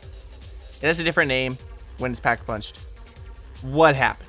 Treyarch, you had one job. Like, okay. This is my thing with... I'm going to go on a small Chronicles rant because I barely have anything to say about the M16. In short, it does respectable damage, but combined with it being a burst AR that has a low burst rate, it just falls off really quick and really sharply, and it has barely any ammo. Anyways, moving on. My Chronicles rant is that they bring stuff back in Chronicles, but slightly less interesting than before most of the time. The M1911, the M16, the Olympia's in Black Ops 3, but it's not in Zombies. Origins, they changed so many small things. I don't understand it. Okay, I don't understand it. I'm not saying Chronicles is like outright bad or anything, but like if you're gonna remaster something, it's just weird stuff to change. Anyway, that's all. Yeah, the M16, it's fine. It's not as useful as the original M16, at least I don't think so. With AATs, any gun in this game is useful, but just as a gun on its own merits, it's fine. It's one of the weaker assault rifles you can get from the box. It's okay. It is here. It's fine. It's the M16. If you want to use it, go for it. If you don't want to use it, you're not missing much. At number 75, we have the MP40. I know, it hurts me too to see it this low. Unfortunately, any nostalgia and fond memories from the previous games are not going to be enough to save this thing from getting a low spot. It does 110 damage to the body and 440 to the head, and it can hold a maximum of 224 rounds. When upgraded to the Afterburner, it can hold up to 320 rounds, does 440 damage to the body, and 1000 to the head, which puts it on par with some of the weaker assault rifles. While the damage looks pretty decent at first, you'll realize that its slow rate of fire of only 535 rounds per minute really holds it back. It costs 1300 points, which is about on par for an SMG wall buy in this game, so at least it isn't breaking the bank. But at the same time, you may as well just spend a couple hundred extra points to get an AR instead. Yeah, I'm not really sure what Treyarch were thinking when they decided to give ARs wall weapon status in this game, but unfortunately it means that most of the SMGs just get overshadowed. Next up in 74th place, we have the 1-inch punch, or the Iron Fists, when you upgrade it during the Origins Easter egg. This thing, it felt a little jank in Black Ops 2, but in Black Ops 3, this thing feels so jank to use. I would have ranked it higher if not for the fact that it's just jank. I swear it doesn't work properly. And on top of that, you can't use this to get the infinite knife. What's the point? What's the point? Why do I need the 1-inch punch if I can't get the elemental knife? Elemental knife is godlike, and I miss it with every fiber of my being. It makes Origins so much fun. If you don't know about the elemental knife, you freaking missed out, my friend. That thing was awesome, and you're just missing like a key aspect of the 1-inch punch's legacy on Origins, not having it there. And on top of that, it's jank.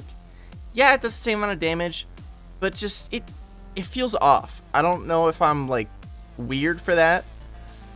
Like, I'm not gonna go out here and say it's bad, because it's not bad. It just feels jank, and you have to really be paying attention when you use it, more so than I say you would in Black Ops 2. So it goes in 74th place. One of the most random weapons of all time is the Banshee on Revelations. Now, this is just like a pump shotgun, essentially, that shoots out an energy burst. And I wouldn't really say this is like one of the best guns, because it definitely is not. But I have a hilarious memory from someone who thought that you needed the Banshee in order to do the chalk Easter egg. And the beginning of the video says, what you want to do is get the Banshee, and it sounded exactly like that, and it's just hilarious to me. But it turns out he deleted the video, which is really unfortunate. I'm not going to mention who it was, but you may have known about him back in Black Ops 3 times. But anyways, guys, the Banshee I would say is like a super low tier to mid, and it is completely outclassed by every other shotgun in the game. Completely, like, not even close. Maybe it tops the Argus. That's about it. So the Banshee is cool because it's only on Rev, but it's not that great either. In 72nd place, we have the M8A7. People, honestly, they kind of sleep on this thing. Yes, it does less damage per bullet than the M16. However, or in the words of the YouTuber Brian Hollinger, however, crazy rate of fire, crazy amount of ammo, wall gun, usually pretty good wall buy spots. Because the rate of fire is so much better than the M16, and it fires 4 bullets per burst, it's going to activate your AATs almost guaranteed every time you fire it. The damage difference is negligible, and it's a wall gun, so I think it's just better. Straight up, I think this thing is better than the M16. Obviously, I put it above it on the fucking list. That's how lists work, stupid fucking YouTuber. Anyways, sorry, I blacked out for a second. This thing is slept on. Unless you're a speed runner or like some kind of high rounder. Like if you've done the Horizon high round, you know ball. You know this thing is good as fuck. Other than that, you might be sleeping on this thing. It's really good. Go try it out. I promise you it's better than you think it is. This, like the M8A1, this is the most forgotten gun in Black Ops 3. I guarantee nobody gives a shit about this thing. There's gonna be that one guy in my comments that's gonna be like, it's actually my favorite weapon. You're a real one. But even you can admit, nobody gives a shit about the M8A7. And they should. because it's really good. It's okay, it's not really good, it's good. It's respectable. It's one of the good wall guns in the game. Most of the wall guns are good, but it's one of the like upper tier good wall guns. As I've said multiple times in this video, most of these guns are good, so if I say a gun is okay, it's not actually okay. It's pretty good. This game's balancing is just horrifically lopsided to have everything be good. Next up, we have the AK-74U, or as it is colloquially known when you pack punch it, the AK-74 FU2. This thing does very slightly less damage than the MP40, has a higher fire rate and more ammo. However, it is a box weapon. And on top of that, something about the sound design of this gun, I can't. I'm sorry, I can't. It's just wrong. It doesn't sound good. Most of the guns in this game have this issue where the guns just sound like bad. But knowing how the AK-74U sounds in other games and not having a point of reference for the futuristic guns makes it more blatant on guns like this that had really good, really nice sound design. Oh my god, especially in Black Ops 1, the sounds this thing made when you reloaded it, mwah, chef's kiss. So good. And in this game, it's just bland, it's just there, and it's not even on the fucking wall. Like, the CUDA, or no, not the CUDA, the VMP is in this thing's wall spot. How dare you stand where he stood? How fucking dare you? The VMP, the gun that can't even stand up straight, it's at a freaking 45-degree slant.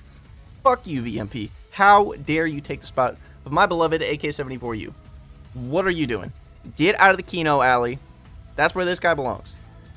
This thing isn't even particularly good. Just put it on the wall. Just put it on the wall. It's barely better than the CUDA. Barely. Barely. The difference between this and the CUDA is negligible. Oh, I don't understand. I put it above it because it does have a lot of ammo. And it's more fun to use than the CUDA. And it does like 200 more damage than the CUDA. But so it is better. I'm over exaggerating. And obviously I ranked it above the CUDA. But just put it on the wall. There's so many OP wall guns in this game. You should have just put it on the wall, Trayer. Why? Next up, we have the Peacekeeper Mark II, which, for some reason, is an assault rifle now. So, in case you're someone that's not multiplayer pilled, this thing is from Black Ops 2 multiplayer. It was a DLC gun, and it was an SMG. And it was pretty good. It was okay. They brought it back in Black Ops 3 in the supply drops, and put it in Zombies. And they didn't put the fucking Olympia in Zombies, but they put it in multiplayer.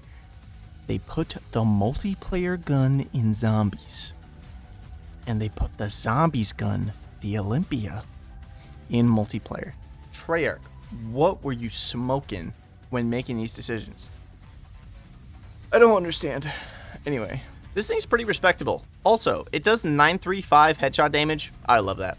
You kind of cooked, Blundell. You kind of cooked on that. It's exclusive to Revelations. And while it does have a lot of ammo, it has 64 and 512 when you pack punch it. It also loses its boa sight when you pack punch it, which I'm fine with. I don't like the boa sight. I think it's ugly. But it's just so random. This gun overall is just kind of weird. It's not the best assault rifle. It's not even the best assault rifle in Revelations. But it's reliable. It's pretty okay. I like it. In early rounds, it chews through everything, but once you get into the upper 20s, early 30s, it has a really aggressive damage fall off. So, I mean, it's good for, like, if you're doing the Easter egg or something, just to have until you get one of the OP weapons. It's pretty good. I like it. But it's not anything super special. It's just weird. It's special in ways that don't make it good. It's just special in ways that make it weird. Coming in next is the Razorback on Zetsubo no Shima. When I played Black Ops 3's multiplayer, the Razorback was always one of my favorite SMGs to use. I thought its design was amazing, and I also loved the range of it, so when I found out it was coming to Zombies with Zetsubo no Shima, I was pretty excited for it. Fast forward to release, and when I first got to use it, I absolutely loved it. The Razorback does 150 damage per body shot, and 600 damage per headshot with 240 bullets total. It has decent damage, good range, and great mobility, so Pack-a-Punch, I feel like it's a great balance between damage and points. But when you upgrade it, it becomes the... You know what? I want you to try to say it. Go ahead. It's the Golden Bursty. It now does 190 damage to the body and 950 damage to the head with a 5 times multiplier. And when paired with double tap, the Golden Bursty can carry you to the mid 30s with little problem. It's a great gun to use, but it's held down a little bit by how BO3 treated the DLC guns. In Black Ops 3, when a DLC gun got added, it was only on certain maps and not all of them. And the Razorback, for example, is only on Zetsubo. Out of the 14 maps in this game, it is only on one of them, which is just absolutely insane. Also, you can't customize the attachments on it either. Like, if I could customize it so it looks like this in Zombies, then it'd be a lot better. It's not my favorite BO3 SMG because that would be the CUDA, but the Razorback is a close second that unfortunately was only on Zetsubo, which drags its ranking down. Next up, we have the Vesper. I loved the Scorpion Evo in Black Ops 2. That was only on Origins. My heart. However, Blundell blessed my soul and made the Vesper available on literally every map. Thank you, Blundell. We may disagree sometimes, but thank you. Thank you for putting the Vesper in very good wall buy spots on like every map. Thank you. I can relive my Scorpion Evo dreams with an uglier gun. Yeah, the best thing about this weapon is that it always has really good wall buy spots, and it's not that expensive. It's $12.50. You get a pretty respectable amount of ammo, but the thing about this gun that makes it good is how shit it is. This thing is going to get you so many points. And because the fire rate is so high, 1200 RPM, it will actually kill things. But you will also get a fuck ton of points while doing it. Even when you pack punch it. This thing is honestly worth pack-a-punching to get points. That's how good of a point gun this thing is. It's crazy how effective it is. It's also really good at activating AATs because of how high the fire rate is. So you just tap your trigger, it will activate your AAT. Almost guaranteed. It's not guaranteed because gambling, but I've never had it not activate as long as the cooldown has passed. So, hey, this thing is awesome. Honestly, looking at the list again, I think I underrated this thing a little bit. That might just be my personal bias showing through, but I really like this thing. It's solid. It's really good. Yeah, 68th place. Not quite 69th place. I blessed Jolts with talking about 69th place because he's my friend, but yeah, I think 68 is respectable for the Vesper. Speaking about the Vesper being above the Razorback for a second, the Razorback has a very sharp damage fall off, and it's not that great for points because it does a lot of damage. It does a lot of damage and then doesn't do a lot of damage. And also the Razorback's only on Zetsubo, and it's not that good at taking down Thrashers, and it has a boa sight on it, and I hate those. So that's why I ranked it below the Vesper. Honestly, if the Razorback didn't have the boa sight on it, I would put it above the Vesper. I'm just gonna be real. But I really don't like the boa sight. Any other boa sight haters in the comments, make yourselves known. Make yourselves known. We are few, but we are mighty. Black Ops 3 has many great assault rifles that are all fun to use, but the HVK has always been the one that stuck out to me, because it was one of the 2 decent assault rifles that was a wall buy on every single map. It was a weapon I gravitated towards very early in BO3's life cycle, and I've never looked back. It has 30 bullets in a mag with 270 in reserve, and it deals up to 110 damage per headshot. And by the way, I'm talking without double tap, because with double tap, the base HVK can do fairly well unpack-a-punched until the late teens. But once you pack-a-punch it into the high velocity kicker, it now has 60 shots in a mag with an additional 8 mags in reserve. It now does 175 damage per headshot with a 4.5 times multiplier. This multiplier combined with double tap makes the HVK an absolute monster that can shred through the zombies until around the mid to late 30s. Like I said, the HVK has always been one of my favorite guns to use in BO3, and I hope we get to see some version of it in Black Ops 7. Next up, we're talking about the Weevil. This thing is if you took the PDW and you put it on gear. You put it on steroids, you made it look like Henry Cavill. That's what the Weevil is, and I fucking love the Weevil, dude. The Weevil is so slept on. People pull this from the box and go, oh, brother, ooh, and then put it back and just pull out their favorite assault rifle. Nah, what you got in your hands, basically infinite ammo if you're running AATs. Point gun of the century when it's not pack-punched. And when it's pack-punched, 600 rounds, respectable fire rate if you put rapid fire on it. It's enough to compete with the really good SMGs. Like, straight up, the only reason it's this low is because it's only a box weapon. But the ammo on this thing is so high, that barely matters. That it doesn't even matter. It reloads quick, it's slick, it's easy to use, it's got a good mobility. All around, this thing is so slept on. It's one of the one of the better box weapons, box exclusive weapons, at least I think so. It's just good. I like it. People sleep on this thing. There's literally like 2 bad box weapons in this game. People will put the Weevil back like it's one of those. I don't get it. If I get the Weevil on the Giant on my first box spin, dude, I'm set for life. I'm set for life until I get the Wonderwaff. And like, you can use the Weevil and the Wonderwaff until like round 50 and never have to buy ammo. Ever. I've done it before. It's very easy. Like, the Weevil is crazy good because of how much ammo it has. In a game like Black Ops 3, where ammo is the most important statistic above damage, yeah, this thing is good as fuck. The Weevil, I'm not going to put it any higher. The damage does suck. So if I'm ranking it on its own merits as a gun, I cannot put it higher, but I ranked it as high as I possibly could given its incredible ammo count, especially for a box weapon. If you're running AATs and you want to use a box weapon, do this one. You'll get the farthest with it. Some of the LMGs you can get pretty far, but I like the mobility of the SMGs better. Next up, we have one of my favorite weapons like ever, the STG-44. This thing is statistically identical to the KN-44 with 2 changes. It's better when it's not pack-punched, and it has 20 less bullets when you pack-punch it than the KN-44 does. Also, no weapon kits, but freaking obviously. It's even the same price. Like, hello? Personally, when I'm playing Origins, I buy this bad boy. I buy this puppy. It's definitely objectively worse than the KN-44 just because of everything I listed, but otherwise it is exactly identical. KN-44 is above this because it has weapon kits, it's on more maps, and has good walleye spots. STG-44 is all the way in the back corner by Gen 6. So like, you gotta go a country mile to get this thing. I think it's worth it. I think it is 1000% worth it. I love the STG, just the feel of the gun, everything, so good. Great iron sights. I'm a sucker for good iron sights in zombies. Oh my lord. As someone that doesn't play with sights on my guns, as you can see by most of the gameplay in this game, I don't like using sights on my guns. It takes some of the personality away from the gun. And I'm not trying to aim that hard to have like an ELO sight on literally every gun. I'm good, buddy. I'm good. Yeah, I just like the STG-44, and I won't get a chance to talk about the KN-44, so I'm taking a little extra time to talk about the STG-44. But moving on to the KN-44. Alrighty, at number 64, we've got the KN-44. With 120 damage per shot, 480 to the head, a fire rate of 625 rounds per minute, and a total of 240 rounds.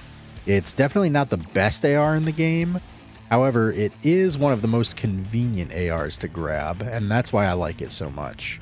It usually has multiple wall locations, and most of them are in areas that you'll be entering a lot, and it's also the cheapest wall buy AR. It's just the classic gun that I'm always buying on pretty much every map. When upgraded, it becomes the Anointed Avenger.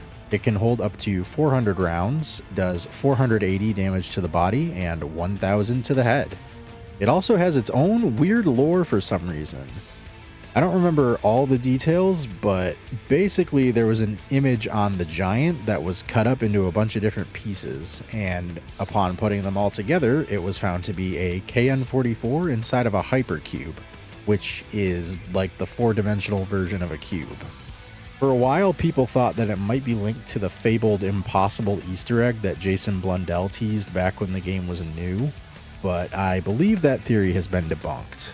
Next up, we have the M1927. I was shocked when I looked at the stats for this thing because I didn't believe it. This thing is also kind of slept on. I also hear that this thing is bad. I don't know if people are just like not pack punching it. It does 5 times extra damage when you pack punch it. It does nearly 1000 damage when you pack punch it. No, it does like 4 times damage actually. I can't math. It does 4 times damage when you pack punch it. It goes from 270 headshot damage to 990. It gets 600 rounds when you pack punch it, and it nearly has 1000 RPM. That's fucking insane, and it's a wall gun. With that amount of ammo, the high price is honestly warranted. This is what most of the assault rifles should have been priced at. $1750, that's crazy. You can get it out of the box too, which is cool. I do like that detail. But, like, yeah, this thing is untouchable. It's a really fucking good SMG. Like, dude, that's a crazy ammo count. Especially for a wall-buy SMG. Sure, it's only on 2 maps. It's only on Rev and Origins. But on Origins, it's in a very central location. You go down through the dig site all the time. So you're always going to be able to buy ammo for it. You can also buy it off the wall in Revelations with a little Easter egg where you have to move around the chalk quotes.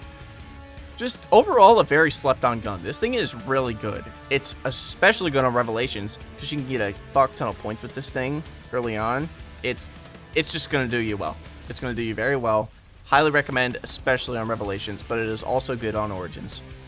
Next up, we have the BRM, or as I like to call it, the Berm. Now, people are going to say that I underrated this one because it's at 62nd place when all the LMGs in this game are considered God tier. I just want you to keep in mind, there are 15 infinite, no, more than 15. There's like 20 infinite damage weapons in this game alone. And I haven't gone over any of the special equipment yet. I haven't gone over the non-infinite damage wonder weapons. I haven't gone over the OP box weapons. Anything. Just keep that in mind when I'm saying this is ranked at 62nd place. That doesn't mean it's bad. Just because it's in the middle of the list doesn't mean it's mid. This thing is good. It's really good. It's the worst SMG. Or not SMG. It's the worst LMG, of course.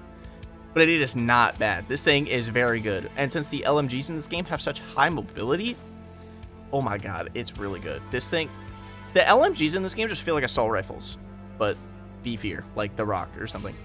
It's crazy. The BRM is really good. It's a wall buy on DE, which is cool. You can get it with a little Easter egg, some epic wall running skills. Yeah, I mean, not much to say really. It's the most normal looking LMG in the game, and it's solid. It's got kind of a low rate of fire, which is honestly the reason it's ranked so low, because it doesn't have the high damage to offset its low rate of fire like another weapon does that will be talked about later that is also very slept on. It's just really good.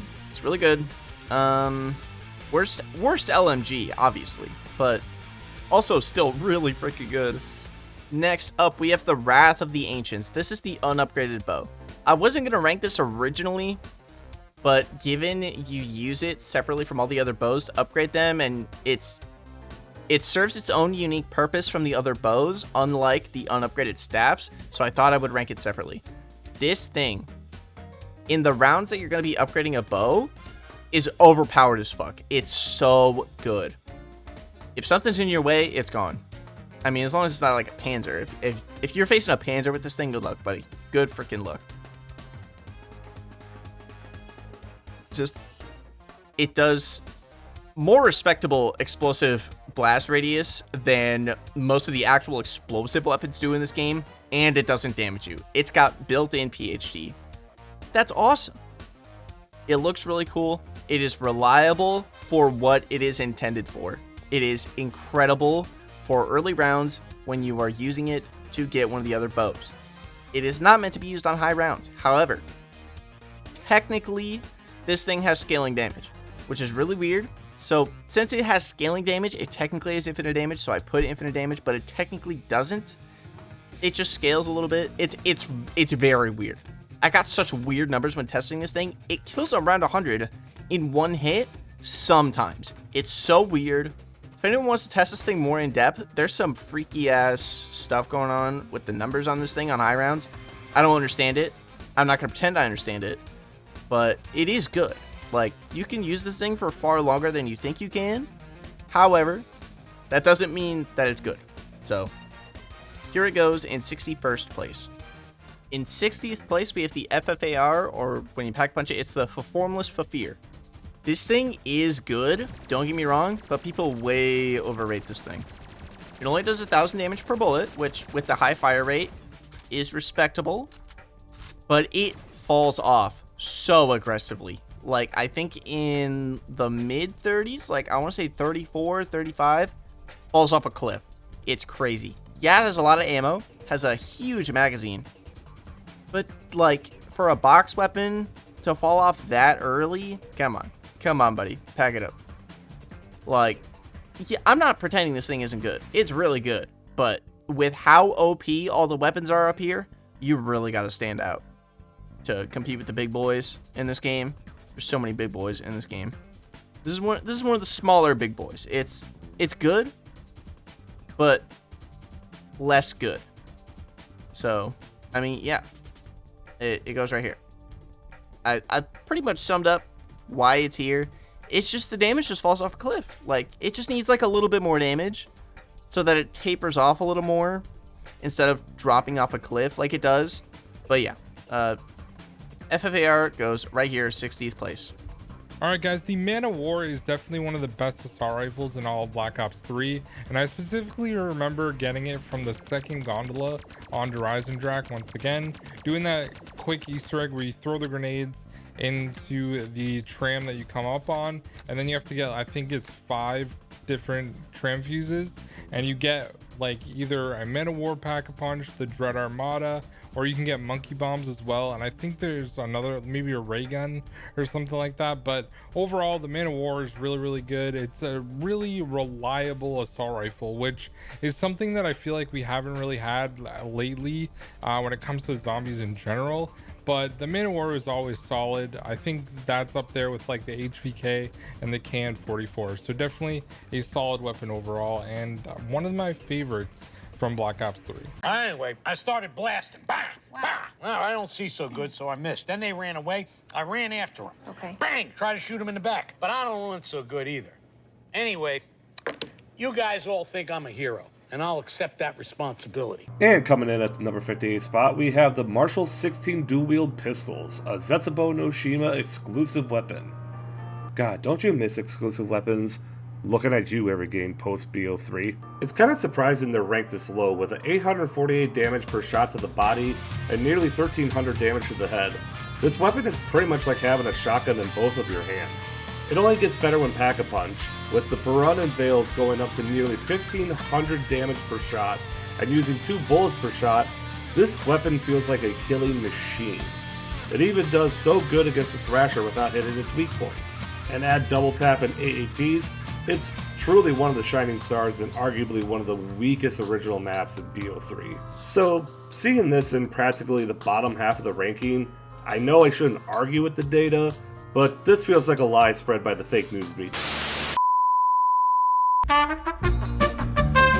Everybody loves the Dingo, and I do too, don't get me wrong, but a lot of people think that the rest of the Black Ops 3 LMGs just suck, and I hate to break it to you, but you're just wrong. Sure, the Gorgon's only good on the catwalk, and the BRM's just all around mid. But there's one other LMG that's really underrated in this game, and that is the 48 Dredge. It's a 6-round burst LMG that does 600 damage per headshot on Pack-a-Punch, which means the 48 Dredge will do 3,600 damage per burst. So the 48 Dredge can one-burst zombies all the way until the early 30s. When Pack-a-Punched, it becomes the Trapezohedron Shard, and now does a whopping 1,000 damage per bullet, which means it can do up to 6,000 damage per burst that it shoots. It has 20 bursts in a mag with an additional 120 bursts in reserve. Because of this, the Pack-a-Punch Dredge is strong enough to hold its own, even in the 40s, and nobody talks about it. I hope me laying out the stats and showing a gameplay of it mowing through the zombies, hopefully you can see why I hold it in such high regard. But in case I haven't won you over yet, then here's one more bonus for it. Its mobility is right on par with the Dingo's as well. So the Dredge is just as good as the Dingo in just about every single aspect. I think it's about time that everybody stops dogging on the Dredge and they give it the respect that it deserves. 2016, a gang war started. Were you KRM gang? Were you Breckie gang? Or were you Haymaker gang? Or were you one of the weirdos who said the Argus was the best shotgun? During BO3's life cycle, I was an avid Breckie fan, but over time, I've actually began to like the Haymaker more. It's a full-auto shotgun that has 16 bullets in a mag and 64 in reserve on Pack-a-Punched, and it does 322 damage per pellet that hits the body, and 642 damage per each of the 4 pellets in each shot that hits the head. When Pack-a-Punched, it becomes a shoe-shining 100, and it now has 25 bullets per mag and an additional 5 in reserve. When Pack-a-Punched, it deals a whopping 1,284 damage per pellet headshot, and when paired with double tap, then it becomes an absolute shredding machine. It can go through the zombies like a hot knife through butter. It is such a great weapon that's great against boss fights like the Spider boss fight and Nikolai boss fight. It's great for taking out the Panzers and also insta-killing the Margwas, and it's also great for casual gameplay. Overall, it's just one of the best shotguns of all time. Okay, so we're going to start off by talking about the KRM. This weapon is interesting because it's just a cheap-ass wall shotgun that you can get pretty much on any map relatively quickly with just a few points. But if you survive with it early on in the game and get it pack-a-punched, you can pretty much crush anything in front of you relatively quickly with relative ease as well, especially when you put it in tandem with speed cola and double tap. It's great for taking down the Margwas. People use it inside of the Shadows of Evil boss fight. It's great for panzers. It's pretty much great for everything inside of BO3, as well as even having great distance, which can be used inside of Origins when you're trying to get into the robot's foot. It really is a masterful shotgun, and I am surprised at how useful it is despite being so cheap and regularly available for any player to access early in the game. It's a beast, and I can't believe Treyarch never patched it.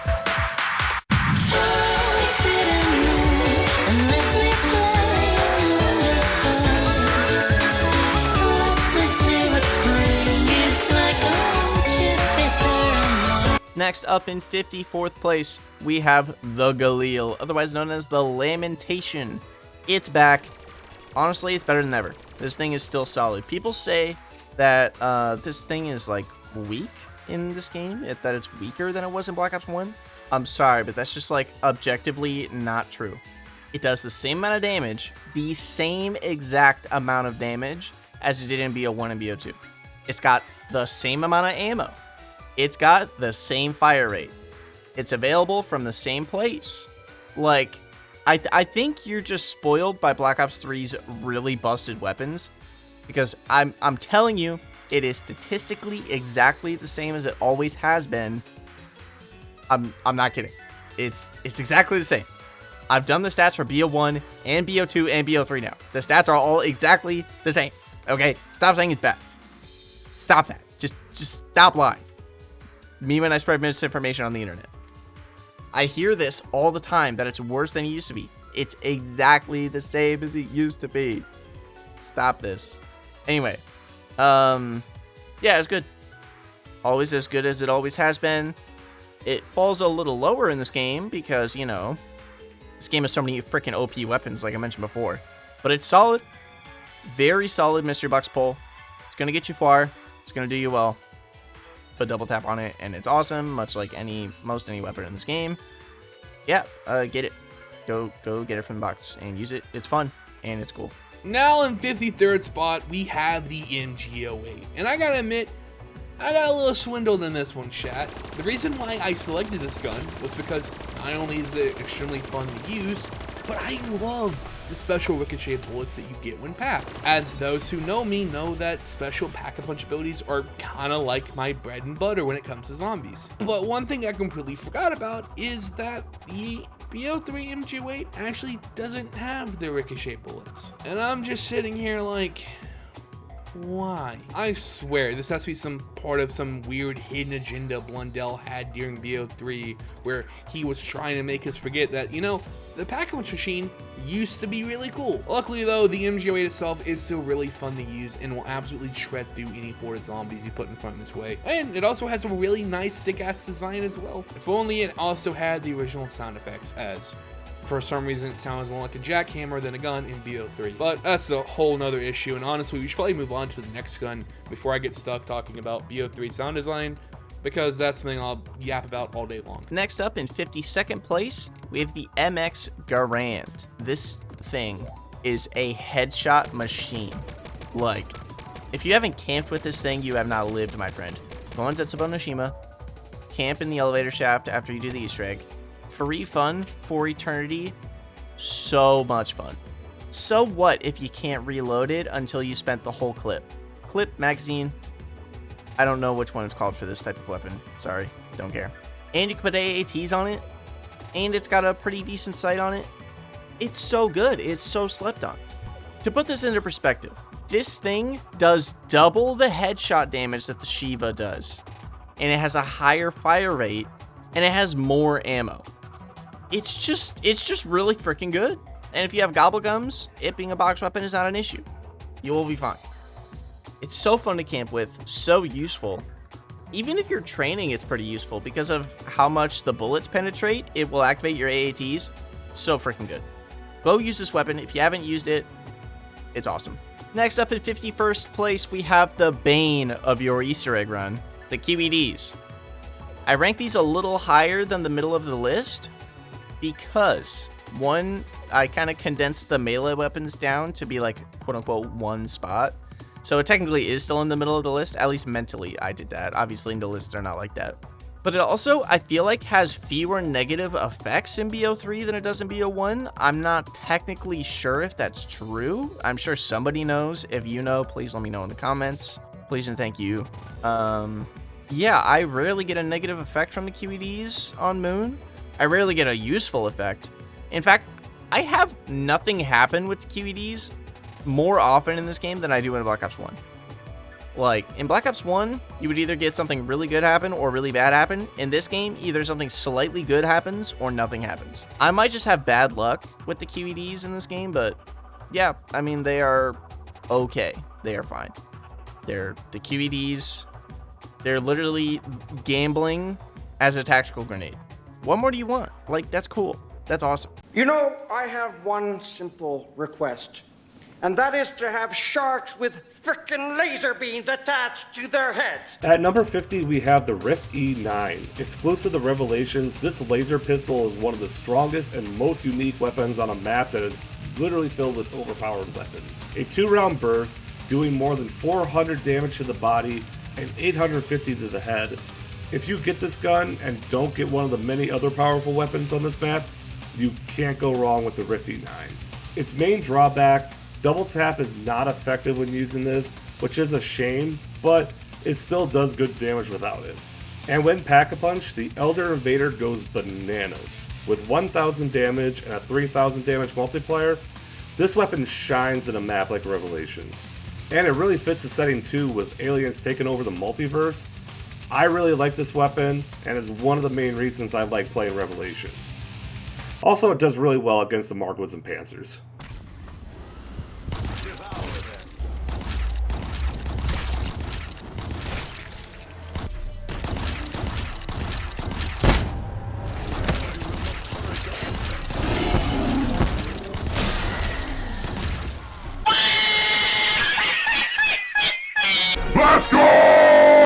At 49, we have the 205 Brecci. In a game with some of the most dominant shotguns in all of Zombies, the Brecci comes out on top. The argument for best shotgun in BO3 has always been quite divisive, but among the shotguns, it usually comes down to really small details in their critiques, just mainly because they're all extremely good. The KRM is inferior in firing speed and range, but the fact that it's a wall buy instantly gives it a chance among these shotguns. The Marshals are also very good, but you'll find that the range to be even worse than the KRMs, and the overall efficiency is decently worse than the Haymaker and the Brecci. Along with that, having a 95% mobility rating compared to the 100% mobility rating, not a good look for the Marshals. Not to mention, and this is probably the worst part of the Marshals, it's exclusive to Zetsubo no Shima, so it doesn't get the proper chance to shine against the really big boss zombies like the Panzer and the Margwa, and it's not going to be able to be used in the Dreisendrache boss fight, it's not going to be able to be used in the Garad Krovi boss fight, or any of these other Easter eggs for that matter. And finally, the Haymaker, which in my opinion puts up the best fight against the Brecci in terms of pure performance, since it isn't too far behind in overall efficiency, and has the Brecci beat pretty solidly in the DPS department, DPS for damage per second. However, the most important factor in these shotguns, and why they're so important, is their ability to take down boss zombies. You want boss zombies gone quickly and without having to use a ton of ammo. And of these shotguns, the Brecci is the best shotgun for taking down boss zombies. The Brecci is overall very balanced in each statistical area in Zombies. It's too bad they couldn't balance it in multiplayer. Comparing the four primary shotguns, KRM, Marshals, Haymaker, and Brecci ranks as the best at killing boss zombies. It is first in overall efficiency. It's tied for first in range with the Haymaker. It's second in critical damage, only behind the KRM. And it's second in ammo. The Marshals, yeah, they have 242 ammo, but you're using 2 ammo per shot. So really, it only has 121 ammo. It is box exclusive. However, on ZNS, you can get it for free. at the challenge area for completing challenge 2. At 48, we have the PPSH, the best SMG in BO3 Zombies. Statistically, it's incredible in all areas: rate of fire, damage, mobility, ammo, and a lot more. The only other SMG that does more damage is the HG40, and that margin is minuscule. Maximum damage per second for the PPSH is the second best in the SMG class, only behind the Vesper. The ammo is the highest in the SMG class by a country mile, and it's the second highest overall in Black Ops 3 Zombies, only trailing by 35 bullets to the 48 Dredge. It's hands down the most efficient SMG as well, due to its high damage and ammo count, making it by far the best performing SMG in Black Ops 3 Zombies. Unfortunately, due to the fact that it's an SMG, the stats are actually going to be quite deceiving compared to LMGs and ARs, since the penetration power is significantly lower than the other classes. The lack of penetration power, in my opinion, is what stops the PPSH from being a top tier weapon, which is really a shame because it excels in literally every other area. Another downside to the PPSH is its exclusivity. It is only on Gorod Krovi, Verrupt, and Shinonuma. This especially sucks since Gorod as a map design just isn't a great fit for the PPSH in terms of the way that the map is built. It's not the theme, just so we're clear. It's obviously very, very well fit within the Stalingrad theme, but it's just the map design and how it plays is why it doesn't fit too great in Gorod Krovi. The PPSH is really not good against Valkyrie drones. Fire zombies need to be killed from a distance so they don't harm you, and the PPSH is kind of a close-range weapon, so you want to take them out from afar with the Reagan Mark III or the ARs or any of the LMGs. And they're not particularly great against the Manglers, but there are just so many other weapons that are better options against those guys. As for Verruct and Shinonuma, it's a great weapon, but it's just not a game changer in any way. As a box exclusive, it's definitely worth grabbing in your game if you get it, but there are still better options out there. Next up, we have the ICR-1. 3 people wanted this gun for the cameos. I said no. You know why I said no? This is my favorite wall gun in history. In any Zombies game. Yeah, I'm not kidding you. It's my favorite. 0 recoil. Incredible with weapon kits. Beautiful iron sights. The only Black Ops 3 weapon that actually sounds good. Oh my god. What a godsend of a weapon. It has great damage. It has great ammo. It's a wall gun. Dude, Treyarch freaking cooked with this thing. To put this in perspective, aside from semi-auto weapons for the assault rifle category and the M16, which is a burst weapon, this has the highest damage per bullet in class, tied with the Man of War, but with 1.5 times the fire rate. And it's a wall gun. That's crazy. It does 1200 damage. Man of War does 1200 damage. Man of War has 517 RPM. This has 600. It's really good. So good. So slept on. Is it expensive? Yes. Is it worth every fucking point? Also, yes. So good. I love the ICR. This thing is just the M27 from Nuketown, which everybody gasses up. I barely hear anyone talk about the ICR. ICR is so good. So freaking good. It doesn't have the best ammo in category, but like I said, it's a wall gun. And it still has pretty good ammo. And with how much damage you're putting out, the low ammo count, the lower rounds, doesn't matter. And in higher rounds, you're going to have so many points, it doesn't matter that you have to buy ammo for it that much. So, ICR is freaking, it's so good. One of my favorite weapons ever. 47th place. That's right. I've been doing nothing but gassing this thing up, talking it up, and it's in 47th place. That's how many OP weapons are in this game. That's how ridiculously balanced this game is. Anyway, moving on. Another deeply underrated gun, the Gorgon. Headshot machine. Everything I was talking about with the MX Garand, this thing is everything and better. More ammo, more damage. Swap a gimmicky reload mechanic with the MX Garand for a slightly slow reload that isn't that slow. Let's be real.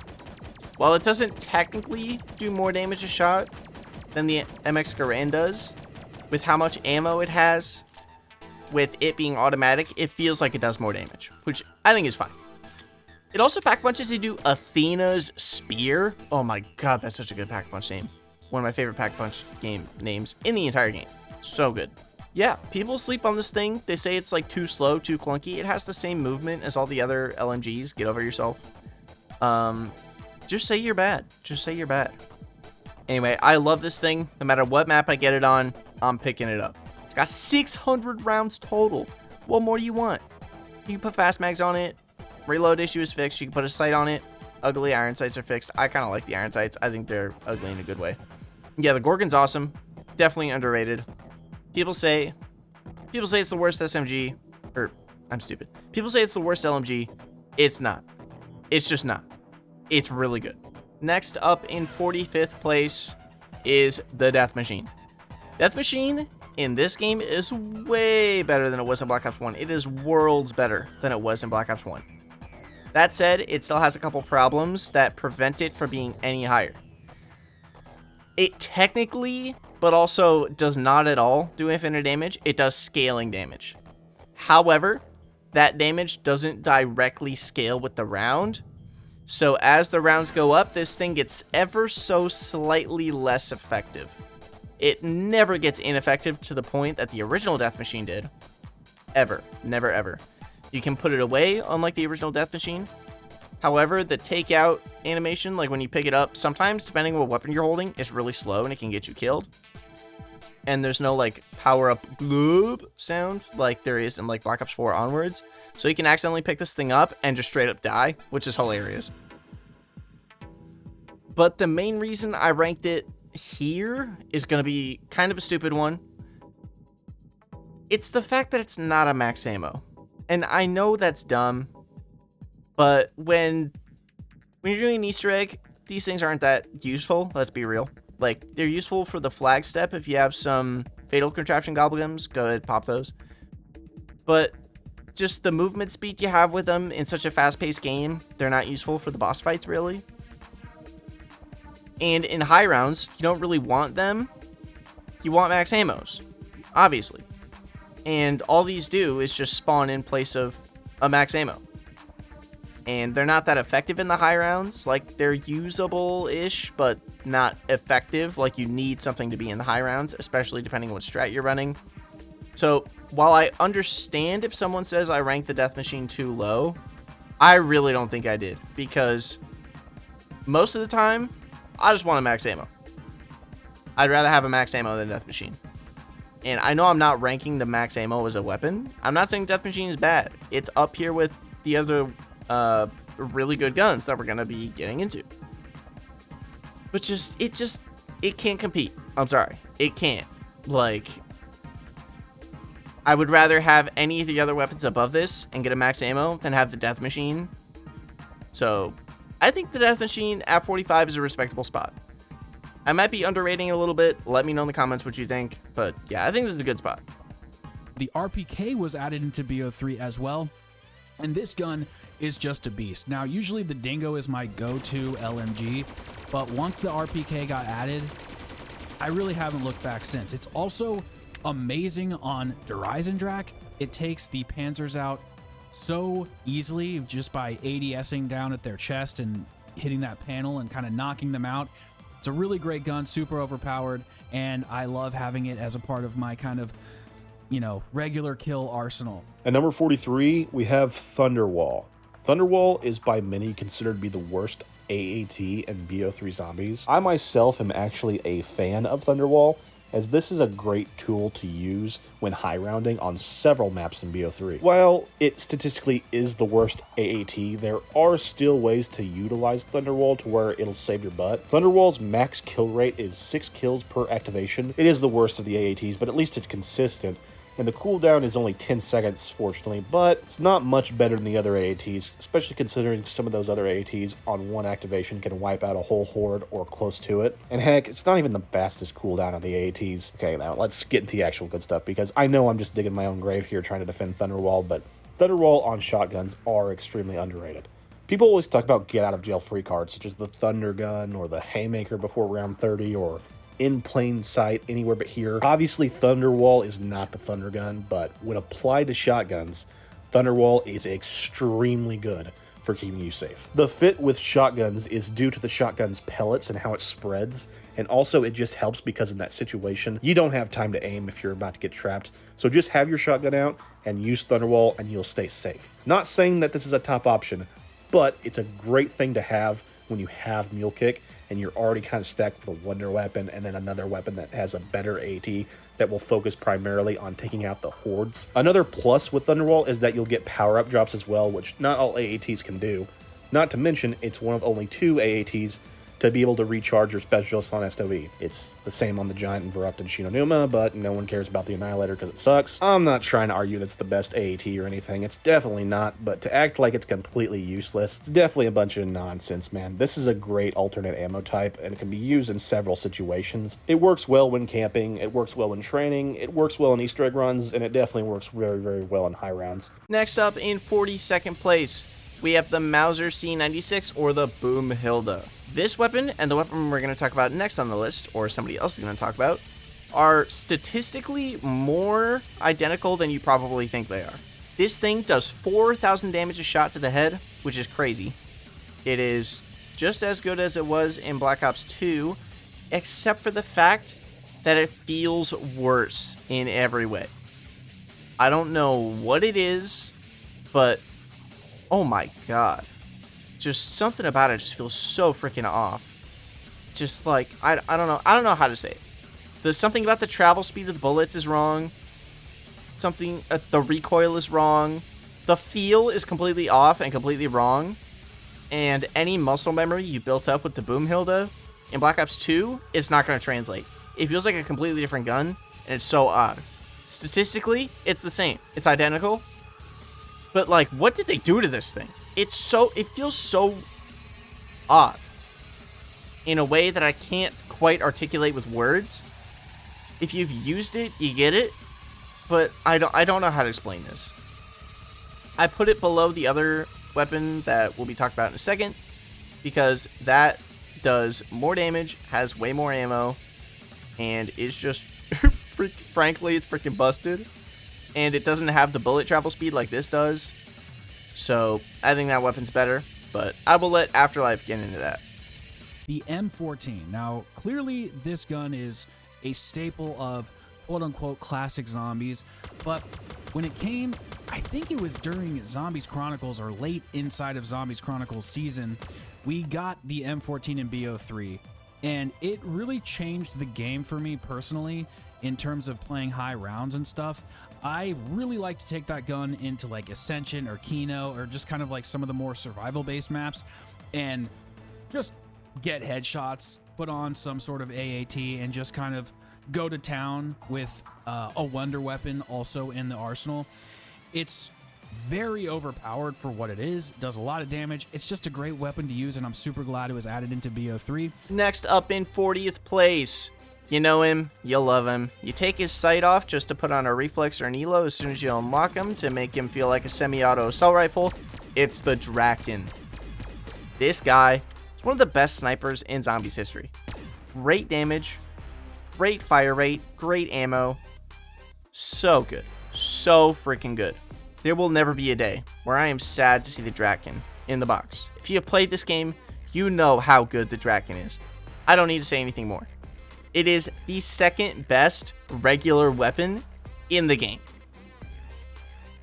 Okay. If you have weapon kits, I could see you placing it above the one that B-Rad is about to talk about. If you don't, it goes here. So, just to account for newer players, I placed it below the other. But I could see these two swapping spots very easily. There's a reason I put them right next to each other. The reason I put this above the M14, I know people are like, the M14 is statistically better than the Draken. Shut your mouth, you're an idiot. Shut up. The Draken's on more maps. It's on more maps where there's boss enemies. It's on maps that are harder, that have Easter eggs and boss fights and stuff like that. Draken is just on maps that warrant a weapon being this OP. More so than the M14, so the M14's below it, despite it technically being better than the Draken. It also has weapon kits, so you can customize it more. So if you sweated for Dark Matter and Multiplayer, you can show that off while you're using your Draken. That's cool. And so I think that places above the M14, despite the fact that the M14 is statistically obviously better. So yeah, Draken's in 40th place. All right, in 3, 2, 1. This is the lunch hour with your host. Hey, what's up, Cohog? From the station that reaches the beaches, you're listening to Dingo and the Baby. Dingo and the Baby, 97.1 Cohog. Oh, baby. At number 39, we have the good old Dingo. Available on every map in BO3, this LMG is gonna be your best friend in this game. At 250 damage to the body per shot and 625 to the head, this weapon makes you feel like an absolute badass. Especially with the right attachments, you can reload faster, you can add a laser sight, you can do so much with this weapon. Treyarch has been working hard to make another gun that can possibly top this one. And when you pack it, the Direwolf nearly doubles its multiplier and increases to 120 bullets in the clip and 600 in the mag. This weapon makes the case for being one of the best LMGs of all time in any Zombies game, and it also makes the case for being the best normal gun in Black Ops 3. I salute you, Dingo, and all your glory. Peter, what the hell is that thing? It's a dingo. I named him Bingo. If you can't have fun with that, you're crazy. At number 38, we have Electric Cherry, the most exclusive perk in Black Ops 3 Zombies.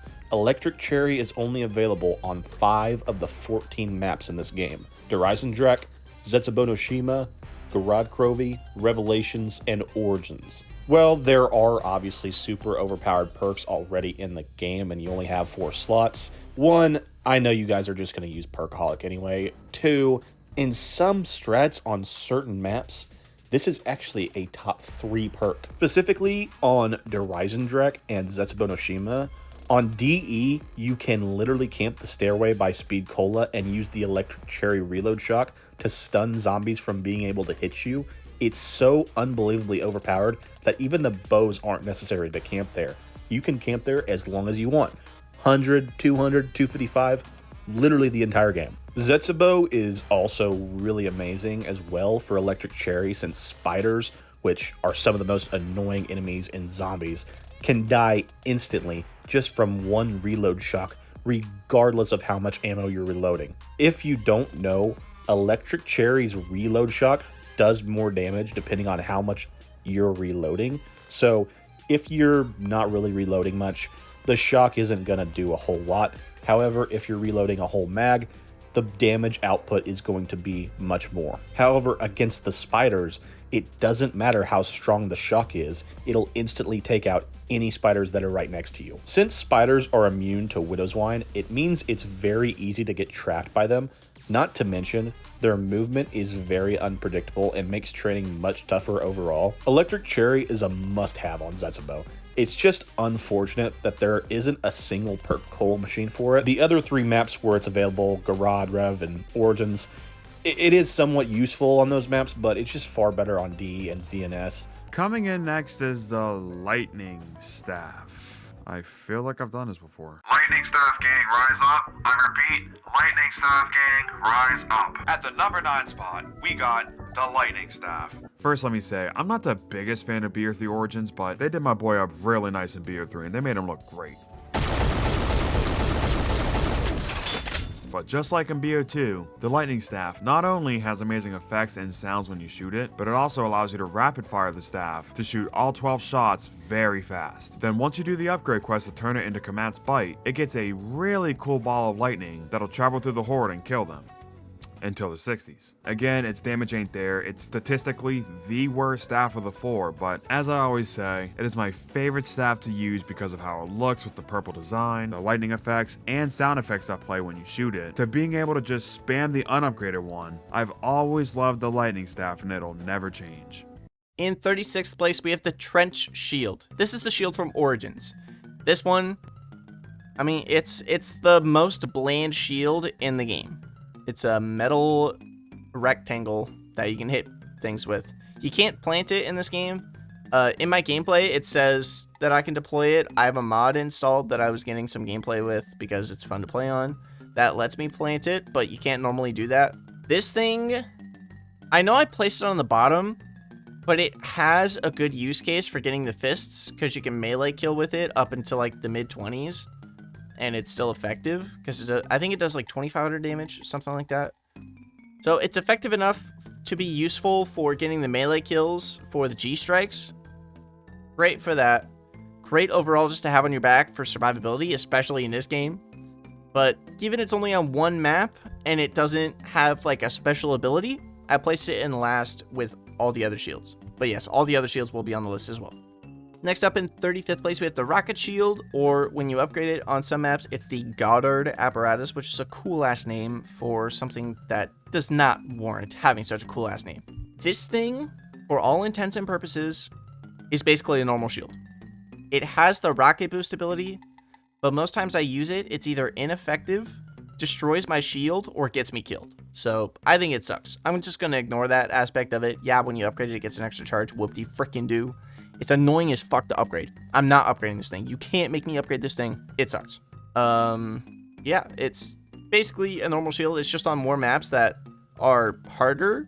I mean, yeah, it's the Rocket Shield. I don't know what more you want me to say. It's like the default shield in the game with a bad special ability.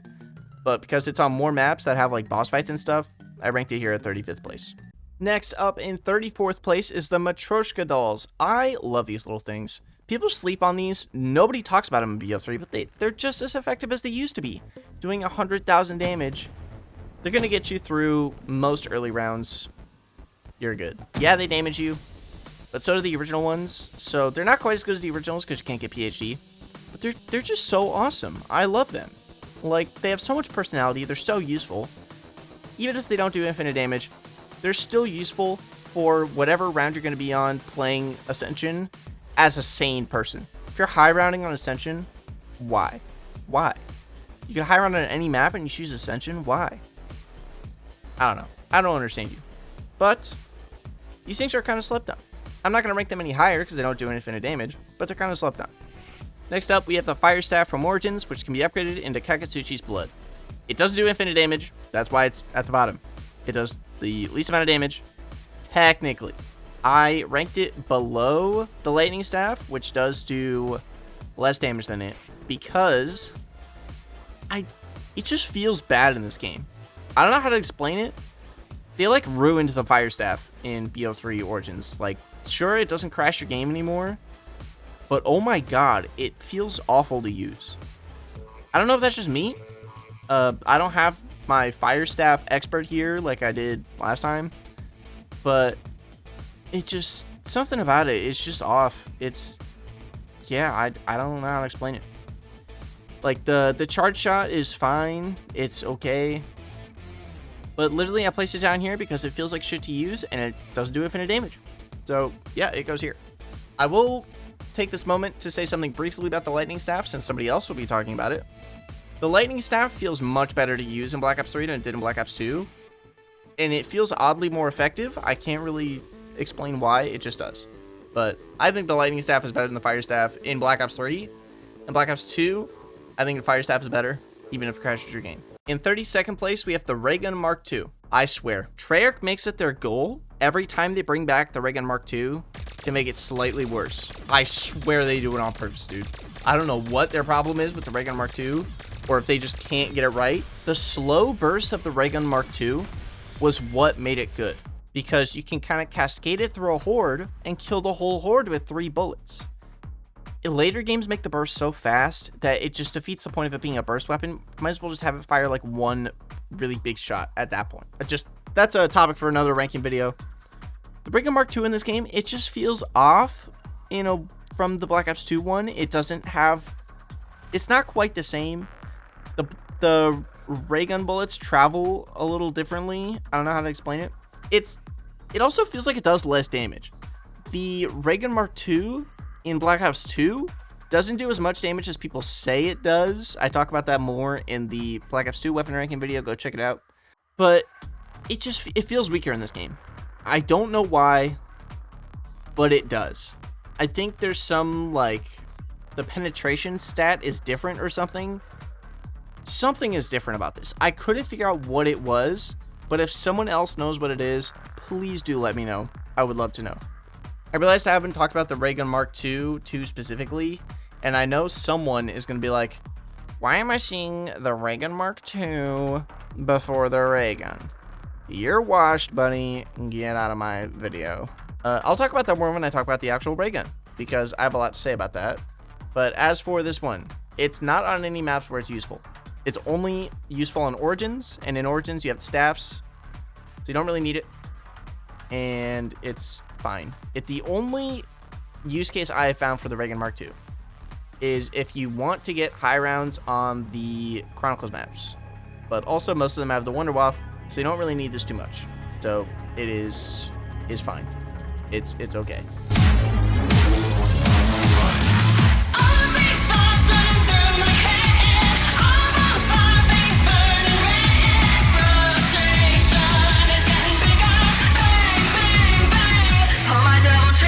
Next up in 31st place, we have the Holy Monkey Bombs. Dude, Monkey Bombs are a classic. Also, I'm calling them Monkey Bombs. I don't care if technically their name is Symbol Monkeys, just like I'm not calling the mystery box the Magic Box. Who calls them that? Nobody does. They're Monkey Bombs. I'm calling them Monkey Bombs. They've been called Monkey Bombs since the beginning of time. I'm calling them Monkey Bombs. Fun fact, you can actually upgrade them in this game in any map besides Gorod Krovi, where you can upgrade them from a quest. You can upgrade them with the Crate Power Gobblegum. If you get the monkeys from the box and you have Crate Power, you can upgrade them like that, and they become the Dub Primate, where they do slightly more damage, last a little bit longer, and they kill zombies as they approach instead of at the end of the explosion, which they also do, and also it makes dubstep, which is hilarious. These things are kind of slept on in this game because the little Arnies are just way better, like, by a lot. And these have a slow throw time. I think it's about the same speed as the Arnies, but it just feels so slow. And the game has so many other get out of jail free cards that, like, it's more reliable to pop an in plain sight, just hit up on the D-pad, than it is to throw a monkey bomb. It will save you 1000% more often than a monkey bomb will. These are pretty much only good if you need to revive your teammate, but even then, in plain sight can help with that, so it's kind of outclassed with the Gobblegum system and all the other OP, like, power creep and zombies. So monkey bombs are still solid, still very good. I still love them, but they just can't keep up with all the OP stuff at the top of the list, so they stay in 31st. In 30th place, we have the Gauntlet of Siegfried. This thing is by far my least used of, like, the specialist abilities, besides the fucking Annihilator. Screw that thing. It's good. The flame attack is kind of not good. Summoning the dragon is freaking awesome, but it's the punch attack. The punch attack is where it's at. You can just, like, I'm pretty sure the punch attack is the only, like, insta-kill aspect of this weapon, and it's also by far the most fun to use. Like, yeah, using the flame from the dragon, yeah, that's fun, and it's cool, and you get a little baby dragon, and you get a little Spyro, but also, does anyone else remember, I might just be on crack or something, does anyone else remember when Der Eisendrache was coming out, and we saw the dragon heads? People were like, oh my god, because Activision owns Spyro now? Are these dragons based on Spyro the Dragon? Does anyone else remember that? Am I losing my mind? I swear I remember that. Please, if anyone remembers that, let me know in the comments. Please, I need to be, I desperately seek approval on this. Please, it drives me crazy. I've talked to multiple people about this. They have no idea what the fuck I'm talking about, but I remember it so vividly. Anyways, Gauntlet of Siegfried is really freaking good. However, it is the weakest of the specialists because it kills the slowest. That's literally it. 30th place. That's where it goes. Next up in 29th place, we have the Swamp Shield, or the shield from Zetsubo no Shima. Now, I bet you're wondering, why is the Trench Shield and the Rocket Shield down in 35th and 36th, but the Swamp Shield is all the way up here at 29th when it also does nothing? This thing is like the turbine on the Victus maps, but for Zetsubo no Shima. It's gonna help you with everything. It's like the hacker. You remember the hacker from Moon? It's like that. Which, by the way, I should have ranked the hacker on my BO1 weapons ranked list. I don't know why I didn't do that. But this thing can discount stuff for you. It can help you. I think it can help you return perks. It can insta-kill zombies when it's electrified. It helps you with the Easter egg. It helps you get the spider bait. There's so many cool secret Easter eggs with the electric shield. I didn't even name half of them. There's so many like weird tips and tricks and freaking shit you can do with this thing. It's insane. It's insane how much you can do with this shield. Like, this thing I think has more effects than a QED. It doesn't, but it feels like it does. It's just so freaking helpful, dude. Like, this shield is awesome. The only downside of this shield is that you have to wait for the lightning strike. But that's a small price to pay for such a helpful shield. Like, oh my god. So freaking good. So freaking good. 29th place. Easily.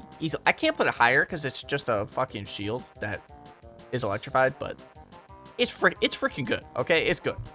Next up, we have the Apothecon Sword, which is such... Okay, I don't know if this is just me. I don't know if this is unpopular opinion.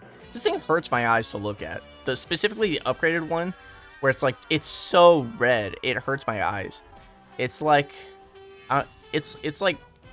I don't know how to explain it. I don't have a good analogy here. I'm tired and my voice hurts. I've been recording for 4 hours now. This thing, as far as I'm aware, is better unupgraded because the slam attack does infinite damage. When you upgrade it, just the sword flying around does infinite damage. As far as I'm aware, I could be wrong. I'm gonna admit I haven't used the sword too much on high rounds. I don't high round Shadows of Evil very often, just because I don't feel like it. But as far as I'm aware, the unupgraded slam attack is the best attack that this sword has, which I find hilarious. And also awesome, because that sword hurts my eyes way less than the upgraded one. If you're trying to high round, don't upgrade it. If you're not trying to high round, you're just trying to do an Easter egg or have a chill time, upgrade it and you get a little sword buddy and he follows you around and he cuts stuff in half.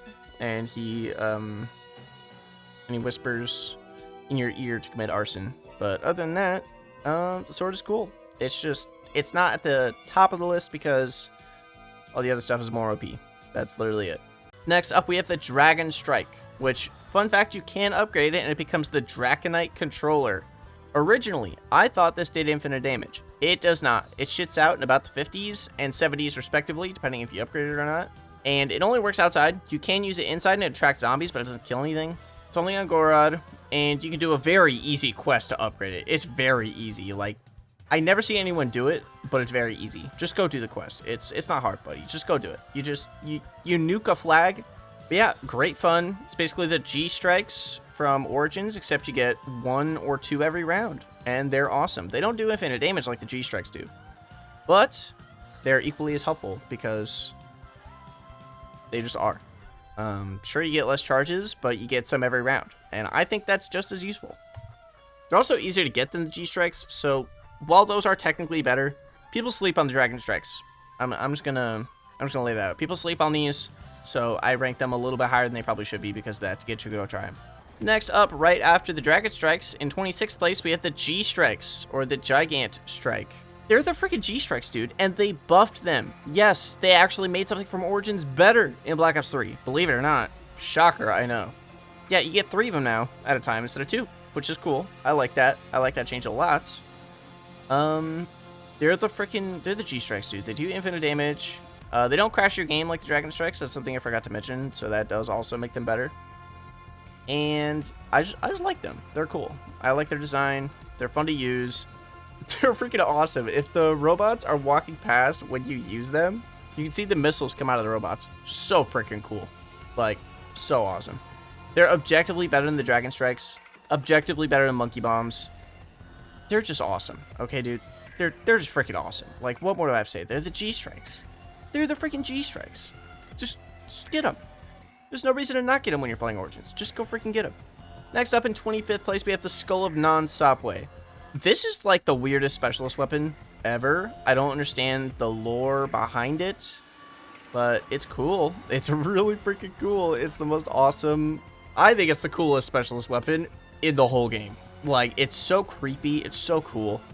And you use it for the Easter egg, which I do like. You use it more often than you do something like the Gauntlet. You don't use it quite as often as the Ragnaroks, but you use it often enough for it to be cool, and you use it in unique ways that I never thought a specialist weapon would be used for. So I think that's cool.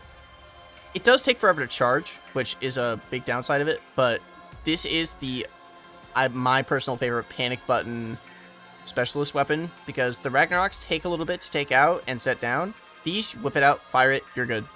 I love it for that. I think the Ragnaroks overall are more useful, but this guy here, he's good. I ranked him this low, honestly, just because he takes forever to charge. Like, that's literally it. It's also kind of a pain in the ass to get it, especially in multiplayer. If you're not playing with people that know how to play Zetsubo no Shima, you're not getting it. You're not getting your Skull and Knots halfway, dude. I'm sorry, you're not getting it. Next up, we have the Gersh device. My personal favorite equipment in COD Zombies, like ever. It's a little black hole machine. How could it not be my favorite? It also affects the whole freaking map. So awesome. Oh my god. I've always loved these things. They're mini Apothecon Servants. Like, what more do you want? You get 3 of them every max ammo. I know I'm keeping it short. There's 120 weapons. I'm assuming you don't want to be here all day. They're great for pretty much everything. They'll get you out of a corner because they deploy pretty quick. You can hop in them if you need to get out of a jam or something. Or if you need to go revive your friend across the map, these will bring you closer to your friend and help distract the zombies because they're getting sucked into a black hole. So anyway, if you want to do your best Targe from Interstellar impression, just jump into one of these. Next up, I debated forever if I wanted to put this on the list, but it's Widow's Wine. But I figured since I'm putting Electric Cherry on the list, I might as well put Widow's Wine on the list because this is just an all-around utility perk that I think people either hate too much or like too much because it has kind of a specific use case that I think some people conflate for it being bad. The best thing Widow's Wine is for, and why I love it so much, specifically in Black Ops 3, is because this thing is so good for new players. It adds such an element of forgiveness to learning the game on a game where the zombie AI is just cracked. It's just cracked out of its mind. Like, if you get cornered, you get plenty of time to think with Widow's Wine. You can just sit there, you can chill a little bit, think, what do I do? Oh yeah, use my gobble gum. Stuff like that. Great for that. It buffs your knife in the early rounds. It buffs your Bowie knife in mid rounds. It buffs your melee weapons in middle to somewhat high rounds if you really, really want to. It gives you Widow's Wine grenades, which also act as charges, which is fucking genius, by the way. Fucking genius, because who uses grenades in high rounds? Swapping with the Widow's Wine grenades, absolutely genius. Great perk design. I do think instead of activating on your first smack, it should activate on your second smack. Winter's Wail fixed a lot of stuff that was kind of weird about Widow's Wine. But when I realized that this perk wasn't really intended for higher skill players, because you'll see a lot of people after they play this game a lot, they'll be like, I don't really need Widow's Wine. I know how to slink through the hordes and it just messes up my horde. I don't really need it. And it's like, yeah, I totally understand that. That makes perfect sense. What made me realize this was when I showed this to my friends who have not played Zombies since Black Ops 1, like Call of the Dead. They haven't played since then. They might have played Moon like twice, but that's it. They never got past like round 20, ever, in their lives. And I'm showing them this game in like 2018, 2019. Oh, actually, it was after COVID. It was like 2021 or something like that. They were dying all the freaking time. Until we booted up Ascension, an easy map for them to play on, and they bought Widow's Wine. And they were like, oh, this game is so much easier now. Oh, I get the hang of it. And then as they played, and I was showing them how to play the game while they had Widow's Wine, they got better. They got way better. And they had that wiggle room to enjoy the game while learning the game with Widow's Wine. I really love this perk because of that. Not enough people talk about how much of a beginner's tool Widow's Wine is. So when people say this thing is as useful as Jug, yeah, it is. It depends what kind of player you are and what you're doing. If you're a newer player, literally buy Widow's Wine before you even buy Jug. It will help you learn the game better. You will become a better player by trying to learn the game while using Widow's Wine. Such a great tool for that. Love it. Once you're like a seasoned veteran that plays way too much COD Zombies and needs to go touch grass, maybe you don't need it, and that's fine. And I like that it keeps its little Easter egg role in like Der Eisendrache and stuff like that. Just like you can get it from the Wonder Fizz, but you're more than likely to get Ada Wong in Nikkei, so whatever. Anyway, I know I've been talking about Widow's Wine for a long time, but I had a lot to say about it, so I decided to put it on the list. No, it's not technically a weapon, but it is a perk that has offensive capabilities, and it is technically equipped, so I felt like putting it on here. So yeah, What is Wine? Freaking awesome. Goes in 23rd place. If you think it should go lower or shouldn't be on the list, I completely understand that, but the purpose it serves for new players cannot be ignored. In 22nd place, this spot's going to get me so cooked. It's the ray gun. I will die on this hill. The ray gun in Black Ops 3 is really good. Okay, I'll die on this hill. I don't care what anyone says. People clown on the ray gun in Black Ops 3, say, it's so bad, it doesn't have any splash damage anymore. It's intended to serve a completely different role than it did in the original Black Ops games. This is your pocket Easter egg tool. That's what this is for in this game. It's not meant to be clearing hordes. That's not what it's for. It's meant to get stuff out of your way, which it does very effectively while doing Easter eggs, aka below round 30. It's really good against boss enemies, mini bosses, everything like that. It's good to keep zombies off your friend while he's doing a Samantha Says step, or keep zombies off of you if you have danger closest. It does so little splash damage that you can even get yourself out of a corner with it successfully with very few problems, unless you really fuck up. Not Shadows. On Shadows of Evil alone, this thing earns this spot.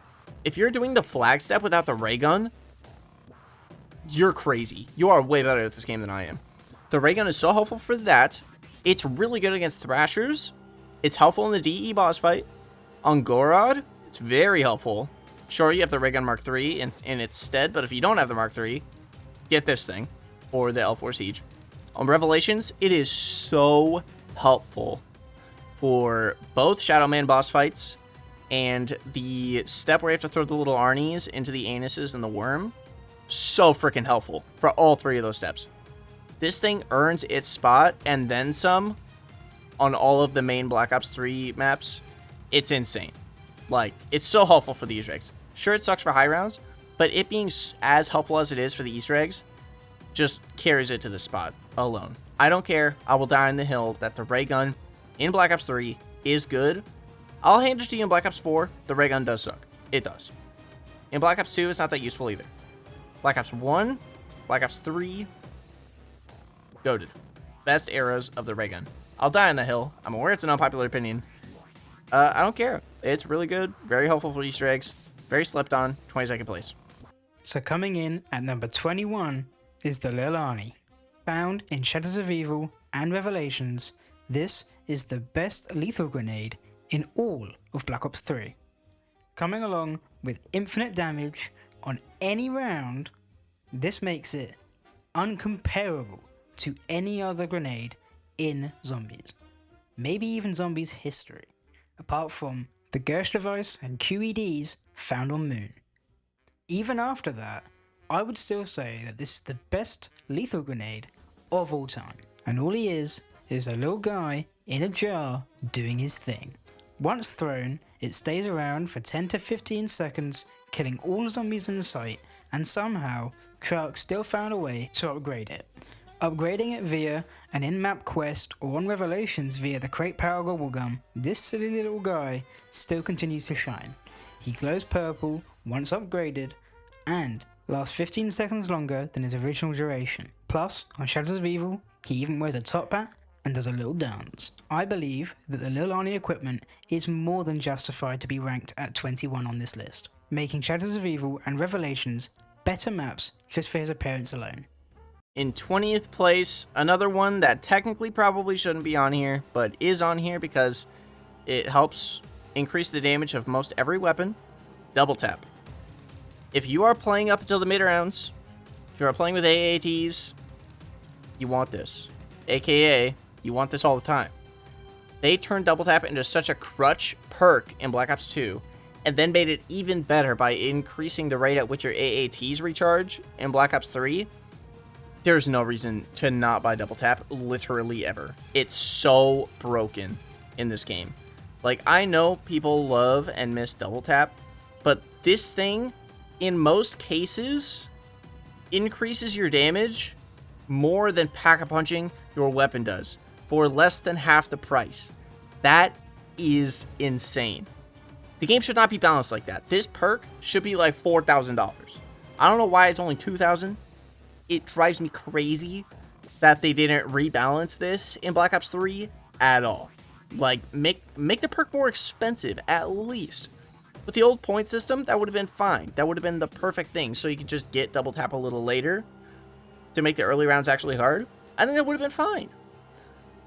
Just, this thing is so broken. It's good in every scenario. It's going to make all of your weapons better all the time. Even if you're not directly damaging them with the weapon, you're just damaging them with the AAT, it still makes your weapons better.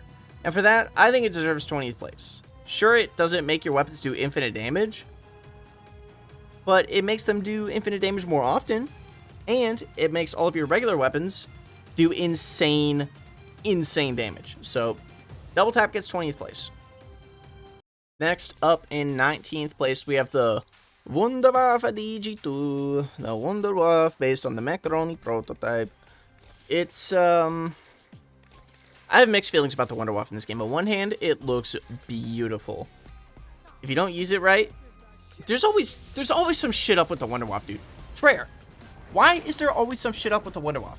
In World at War, it took away your jug. In Black Ops 1, it was fine. You did make it a power-up, which is fucking weird, but it was fine. Black Ops 2, it wasn't there. Okay. Black Ops 3, it makes crawlers. What the fuck? Why does it make crawlers? It didn't do that before. Why'd you have it make crawlers? That's fucking nuts. If you don't know, you might not, because if you're an OG player, you kind of know how to use the Wunderwaffe, but if you're like a newer player, don't double fire this gun. If you fire the Wunderwaffe at a group of zombies that are already being Wunderwaffed, it turns some of them into crawlers, and that could, on the Giant, that could just straight up kill you with how cramped that map is. I don't know why it does that. It's ridiculous. It happens with Deadwire too, by the way. Anyway, I also have issues with this weapon just like not landing sometimes. You have to like shoot it at the ground, and it's weirdly more effective. It's so weird. It just functions so weirdly. It reloads slow. Like, the animation's way longer than the reload cancel, which is hilarious. Like, you can reload cancel it before you even put the bulbs back in. So funny. It's just slow, and it's clunky. And in a game with Deadwire, it's just, like, kind of bad. But it's still an infinite damage wonder weapon that's very effective, so it's not bad. It just feels bad. It's very clearly not designed for this game, and they never go out of their way to improve on it in any capacity until Black Ops 6, where they marginally improve it and make it actually usable. But, oh my god. Treyarch, I don't want to see this guy again. Black Ops 3 list aside, if I have to see this guy again, I'm throwing hands. I'm so tired of seeing the Wunderwaffe. 3 things I don't want to see in zombies ever again. If you bring these 3 things back, it's fighting. We're throwing down. The Wunderwaffe, Shino Numa, and the Reagan Mark II. Keep them away. I don't want them anymore. I'm good. I've had my fill of all 3 of those. I have like 10 different Reagan Mark IIs to choose from. I have like 8 different Wunderwaffes to choose from. I have like 7 different Shino Numas to choose from. I'm good, buddy. You can keep it. I'd rather have no content that week. Anyway, I know I got off topic there, but I'm not going to have another opportunity to talk about Treyarch reusing the Wunderwaffe every like 2 days. So I want to talk about it. And yeah, the Wunderwaffe in this game is good. Just don't double fire it because it makes crawlers for literally no reason. Next up in 18th place, we have the 3179 JGB215, or the Fractalizer, or the Baby Gun, or the Shrink Ray, whatever you want to call it. Is good. However, I have another gripe with this weapon. This gripe, I have to calm myself. I might have crash out. I have so many problems with Chronicles as a DLC, but my biggest problem with Chronicles as a DLC is that they royally fucked up the BB gun and made it the most satisfying, awesome wonder weapon to use in Black Ops 1 into the most unsatisfying, clunky, bad-feeling weapon in Black Ops 3. I don't know what they did. They, like, gave the babies collision so that when I kick them, I, like, get my foot stuck on them for a second. And the firing arc of it just feels different, and it feels wrong. It just frustrates me so deeply, because the map already doesn't fit on Black Ops 3. Shangri-La as a map already just fucking sucks on the Black Ops 3 engine. It just doesn't play well. Then on top of that, I can't even enjoy the 3170... On top of that, I can't even enjoy the 3179 GGB 2.5 properly because it doesn't... It feels like I can't gear shift up my car while running them over. It's like driving with no alcohol. It just feels wrong. It's bad. I don't like... I can't properly... If you've used it, you understand. At least I hope you do. I probably sound like an insane person right now. But just adding, like, collision to the babies, it feels so bad. The weapon just feels so bad to use, and it feels like it's unfinished. And it's not smooth. The original was smooth. You shoot, you kick the babies. Easy. Easy. In this, it's... You shoot them, and then it's because you're going over like a million fucking speed bumps. It's like, what is happening? Nobody asked for the babies I'm kicking with the shrink ray to be like speed bumps. Nobody asked for that. Nobody. Not a soul. Nobody thought, you know what would make 3179 JGB 2.5 more realistic? If when I kicked a baby, I stopped walking for a second. Just like in real life. Why do this? Like, correct me if I'm wrong. Does it not take less work to give something no collision in a video game? Because you're literally not doing something. Therefore, it's less work.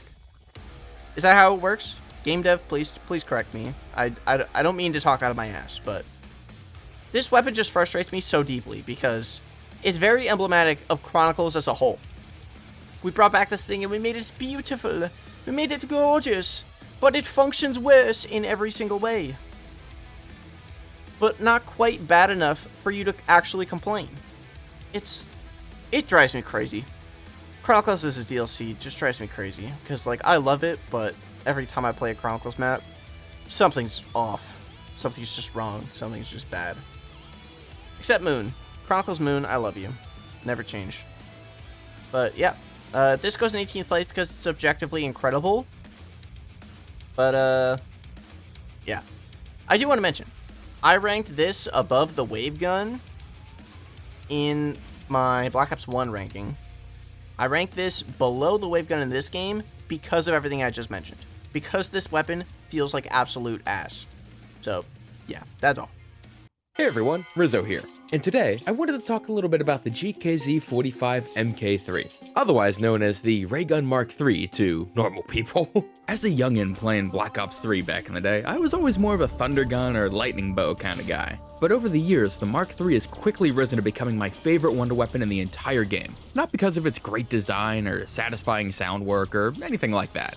I love its versatility and general interactivity. I've always liked weapons like these that require a bit more moment-to-moment interactivity, where you actually have to consciously do things instead of just press one button and win. Like the Sliquifier, Ripsaw, Scorcher, and even the Mark III spiritual successor, the Ray-K-84.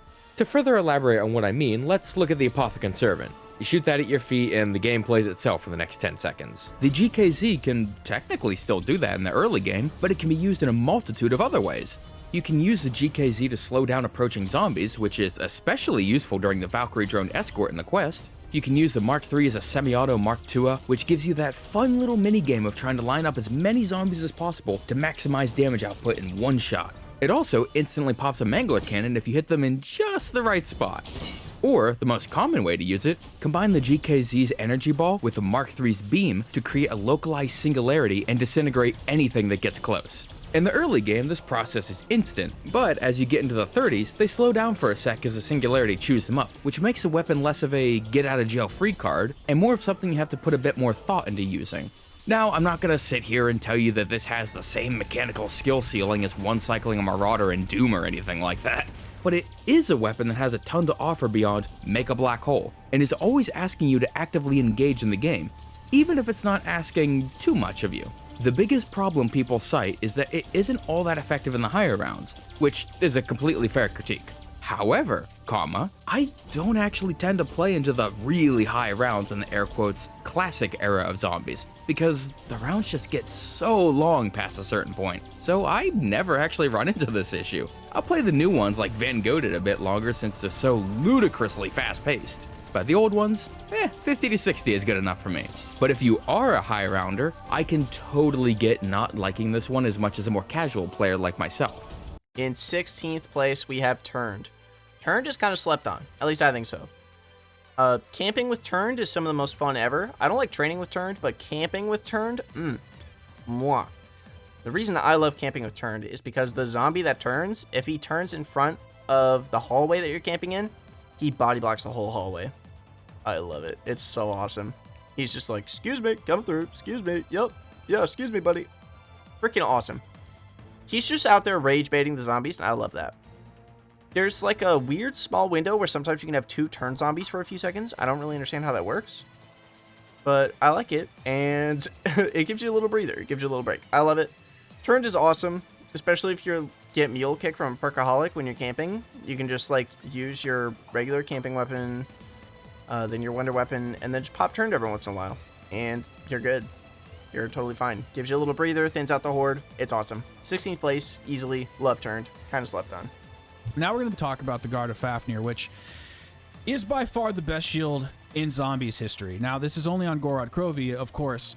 So we saw offensive capabilities inside of Shadows of Evil and Dreisendrach with that shield, where you could blast through zombies. I don't believe there was any offensive capabilities inside of Zetsubo, aside from maybe being able to add lightning to it and then, like, kill zombies, but that's kind of a pain in the ass. But the Guard of Fafnir literally allowed you to shoot fireballs out of the shield. And not only could you do that, but you could upgrade it to an even better variant called the Tiamat's Maw, I believe it's how you pronounce it. So this shield really changed the way that I looked at weaponry inside of BO3. So you have your 2 guns, your wonder weapon, your specialist, and then a shield. So you at any point inside of the game, the player would have 5 different types of weapons on them. And this did transfer into Black Ops 4, but I think the way it was designed in BO3 was much, much better because it provided little quests in order to get all of those weapons on your persons. You didn't just spawn in with them or anything like that. You actually had to kind of earn getting to that overpowered place. And I really appreciated that with BO3, especially with all the weapons we talked about and the shield. It's just a shame that they're not bringing that back, and they've kind of changed it to just a wall buy with armor inside of Modern Zombies, but I'm not going to go down that path because this is not what that video is about. This little guy keeps biting my phone in my fingers. You know what that means. Microwave. And coming in at number 14, we have the Wave Gun from Moon, a Moon exclusive wonder weapon. This gun remains as one of the most unique wonder weapons of all time. With infinite damage, not only is this gun a laser zap gun designed to kill 1 zombie per shot, but with its special ability, it can literally cook a horde of zombies from the inside out, making them explode in the process, popping them all like a balloon. And yes, you can kill the entire horde with 1 shot. I was able to get a full group of zombies at Area 51 and take out the entire group. It felt incredible. Oh my! I could use some help here!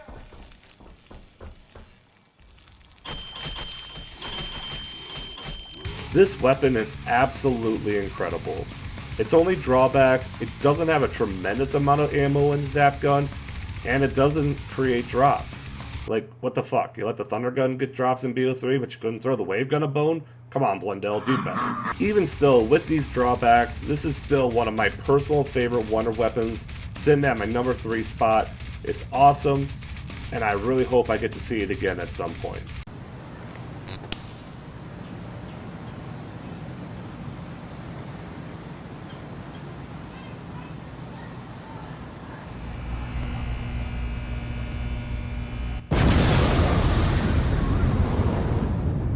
Hey guys, what's going on? My name is NoJ456, and today I have a tutorial for you guys on how to get the volcano bow, the fire bow. This is an awesome bow. It's a pretty good bow. I'm not gonna say it's one of my favorite bows in the game, and as you can see, it just absolutely demolishes the zombies, and it's actually probably one of the hardest ones to get. It's very rewarding to get it, and I'll be showing you guys how to get it today. I'm gonna run through the tutorial on how to get this, And I'm going to have all the other bow tutorials down below in the description if you guys would like to build these for yourself. But without further ado, let's just continue with this one.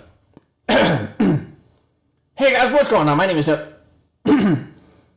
Hey guys, what's going on? My name is... Fuck! What's going on, guys? My name is NoJ456, and hey guys, what is going on? My name is NoJ456, and today we have the hardest... Hey guys, what's going on? Today I am hard... How's it going, guys? NoJ plays here, and today, fire bow, flame bow, volcano bow. So the first thing you need to do is actually get the arrow upgrade quest. How you're supposed to do this is you actually go up to the clock tower all the way to the top, and then you go into this wall here, and there's gonna be like an orange circle, and you just shoot it with your Wrath of the Ancients bow. You get that from filling up the dragon heads. So you just shoot that. You need to go to the rocket test area, and there's actually gonna be a rocket test where every once in a while the rocket is gonna start going, and then you just gotta go inside. You gotta wait it out. And while you're doing this, you can get the piece for the Ragnarok TG4. I'll leave a link to that tutorial in the description for you guys. And then you're just going to run outside, and then you look over to the right here. There's going to be this little volcano above the building right here. And you just got to shoot it with your Wrath of the Ancient bow, guys. This took me like 30 tries to get. I couldn't really figure it out. The best way I figured it out is to shoot the top of it. You just shoot the top of it, right where it's glowing. You have a certain amount of time to do this, so you guys got to be quick. Okay? How's it going, guys? My name is NoJ. You just got to be really quick with it. You just gotta shoot the top of it, and then this big beam is gonna come out of it. It's so awesome, guys. I love this map. I will suck this map off every day. And then you just gotta go back, and it's gonna make a little sun by the death ray, where you kill all the pages. It's gonna make a little sun, and then you have to trick shot 3 different circles with the Wonder Spheres, which are like the fast travels around the map. You just gotta trick shot 3 different circles with each one. There's one on the walkway by the KRM wall by, and double tap. There's another one up by the Death Ray, and there's another one by the Samantha Says step, by where the painting is and the shield piece is, where you got the firebow piece. It's downstairs, right by the computer. You just got to trick shot all 3 of these, and then once you do it, you'll know you did it, because if you walk up to the circle, it's going to be glowing now. Before it wasn't glowing, but now it's going to be glowing. So you just stand in it, and you need to get a few kills. You just shoot them with your bow, and then eventually it'll just suck up all the orangeness out of you, and it's gonna feel so good. And then you just gotta do that with all 3 circles, right? And then once you do that with all 3 circles, you actually have to go back to where you found the arrow, and you have to touch how's it going, guys? My name is NoJ456. You have to touch the clock gear, and it's gonna spin, it's gonna show you a symbol. And you have to go to one of the fireplaces on the map. There's 3 fireplaces. There's gonna be one by the Dragon Head in the command area. There's going to be one upstairs by the Gobblegun machine by one of the other dragons on the right side of the map. You go up there, and then you go across into like nearby Samantha's room. And the last one is where I mentioned at the Gobblegun machine. So the symbol's going to match one of those, and then you have to like press X on it. No, never mind, actually. How's it going, guys? My name is NoJ456. You actually go back to the circle, and you have to like lead a trail of volcanoes from the circle that lit up, and that by the way, one of the circles is going to stay lit up. You have to stay in that circle, and then you have to make a trail of volcanoes to the fireplace with the magic symbol. Guys, this step is really hard. You can only shoot the arrows from the volcanoes, so make sure you have a friend hold the zombie for you. But anyway, once you actually shoot the fireplace from one of the volcanoes, then you get a max ammo, and you have to actually defend it and get some souls. And then once you're done with that, you bring the arrow up to the big sun that looks like it's from Spider-Man 2. You bring it up there, and you touch it, and then it gives you the reinforced arrow. And then, much like the other 3, you just bring it back downstairs, and you fill it up with zombie souls at the bottom, and then, boom, you got your volcano bow. This thing, honestly, it's really cool. When you charge it up, it puts all the zombies in little volcanoes, and it, like, sucks all the orange out of them. Yeah. And it's really awesome, guys. I really recommend trying this bow. Maybe don't do it if you're not playing as the host, because you do need to do those trick shots. And frankly, guys, I have the internet of a remote mountain region, so I actually couldn't do this. I actually had someone carry me through this. So yeah, that's gonna do it for the tutorial, guys. This is very, very cool stuff. I definitely recommend this one. It may not be like the best bow, but it is definitely really cool. Yeah, if you like this stuff, make sure you leave a like, subscribe for more videos, and I will see all you guys in the live stream later today going for 4 upgraded bow hunt. So I hope to see you guys there. I'll see you guys in a little bit, and adios, my friends. Next up in 12th place, we have the KT4. If a wonder weapon was ever specifically designed for a map, it was this one. This thing on Zetsubo no Shima is one of the most fun, rewarding experiences I've ever had with a wonder weapon. People complain that it's too hard to build. It's part of the experience, my friend. It's so, like, part of the journey of the KT4 is just upgrading it. It's just turning it blue. It's just turning it into the freaking blue ice G Fuel flavor. Keep in mind, the KT4 is perfectly serviceable when it's not upgraded. It does the same amount of damage, upgraded versus non-upgraded. Upgrading it just gives it more ammo and makes it gamer blue. That's all it does. So you're in no rush to upgrade it, really, I promise you. Just the hardest part is watering the plant. I promise you it's not that bad. You got this, okay? I love this thing. It's just the Sliquifier, but cooler. It's built into the personality of the map. You interact with pretty much all of the map's unique mechanics with the KT4 in a unique and additive way. It unlocks its own boss fight. It unlocks Widow's Wine. So good. So awesome. I absolutely love the KT4. Cannot go wrong with this thing. I love it. Oh my god. I wish we got something like this back. It's just so awesome. And its kill effect is so awesome. And you can turn into the Flash with this thing. I love it. I love it. I could talk about this wonder weapon all day. I won't keep you guys. Just the reason it doesn't go higher, literally, is because 1, it's hard to upgrade. 2, everything above this is just busted OP. Like, that's it. That's literally it. Yeah, the KT4 goes in 12th place. This thing's freaking awesome. I love it. One of my favorite wonder weapons of all time. And now in 11th place, we have the Void Bow.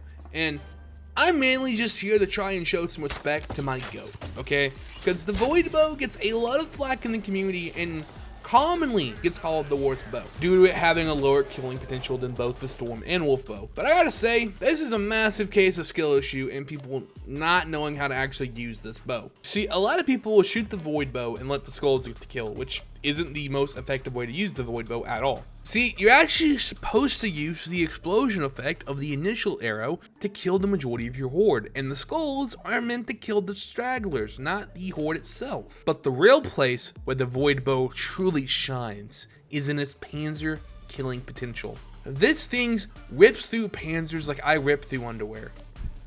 I probably shouldn't have mentioned that, but you know, ignoring that, the Void Bow is honestly the only thing I ever bring into the boss fight now because of just how good it is against panzers. And I'm tired of seeing this goated bow get crapped on because for the most part, people just don't know how to use it. And they hate that you just can't sit in a corner with your iPad watching TikToks while you use it. And that's why the Void Bow has my vote for president, or whatever this video is about. I kind of skimmed through the email Storylight sent me. Speaking of which, I just want to thank Storylight for inviting me to be part of this. I had a lot of fun talking about these 3 underrated weapons, and seriously, am I getting played off during this? Hey, this isn't very fun. Next up in the top 10, we're cracking the top 10. Oh yeah, we're cracking up the top 10, baby. Yeah, it's about freaking time. We're starting with Blast Furnace. Blast Furnace is like technically the best AAT, but it depends what you're doing. Because it can kill a whole horde very easily, but it recharges so slowly. You gotta supplement it with something else. Using it on its own, you're gonna be so slow. If you're high rounding, it's just gonna take you forever. You might as well just go get a job at that point. And if you're using it just for general use, it's gonna be really helpful. But you do have to keep in mind when your charge is gonna go off, because if you need to clear stuff out of your way and you don't have your Blast Furnace charge and it takes forever to charge, you might be screwed depending on what the round is. But those are nitpicks. Blast Furnace is crazy busted. This thing is so good, so awesome. It deserves top 10 easy. Like, how could it not get top 10? It's Blast Furnace. You know Blast Furnace.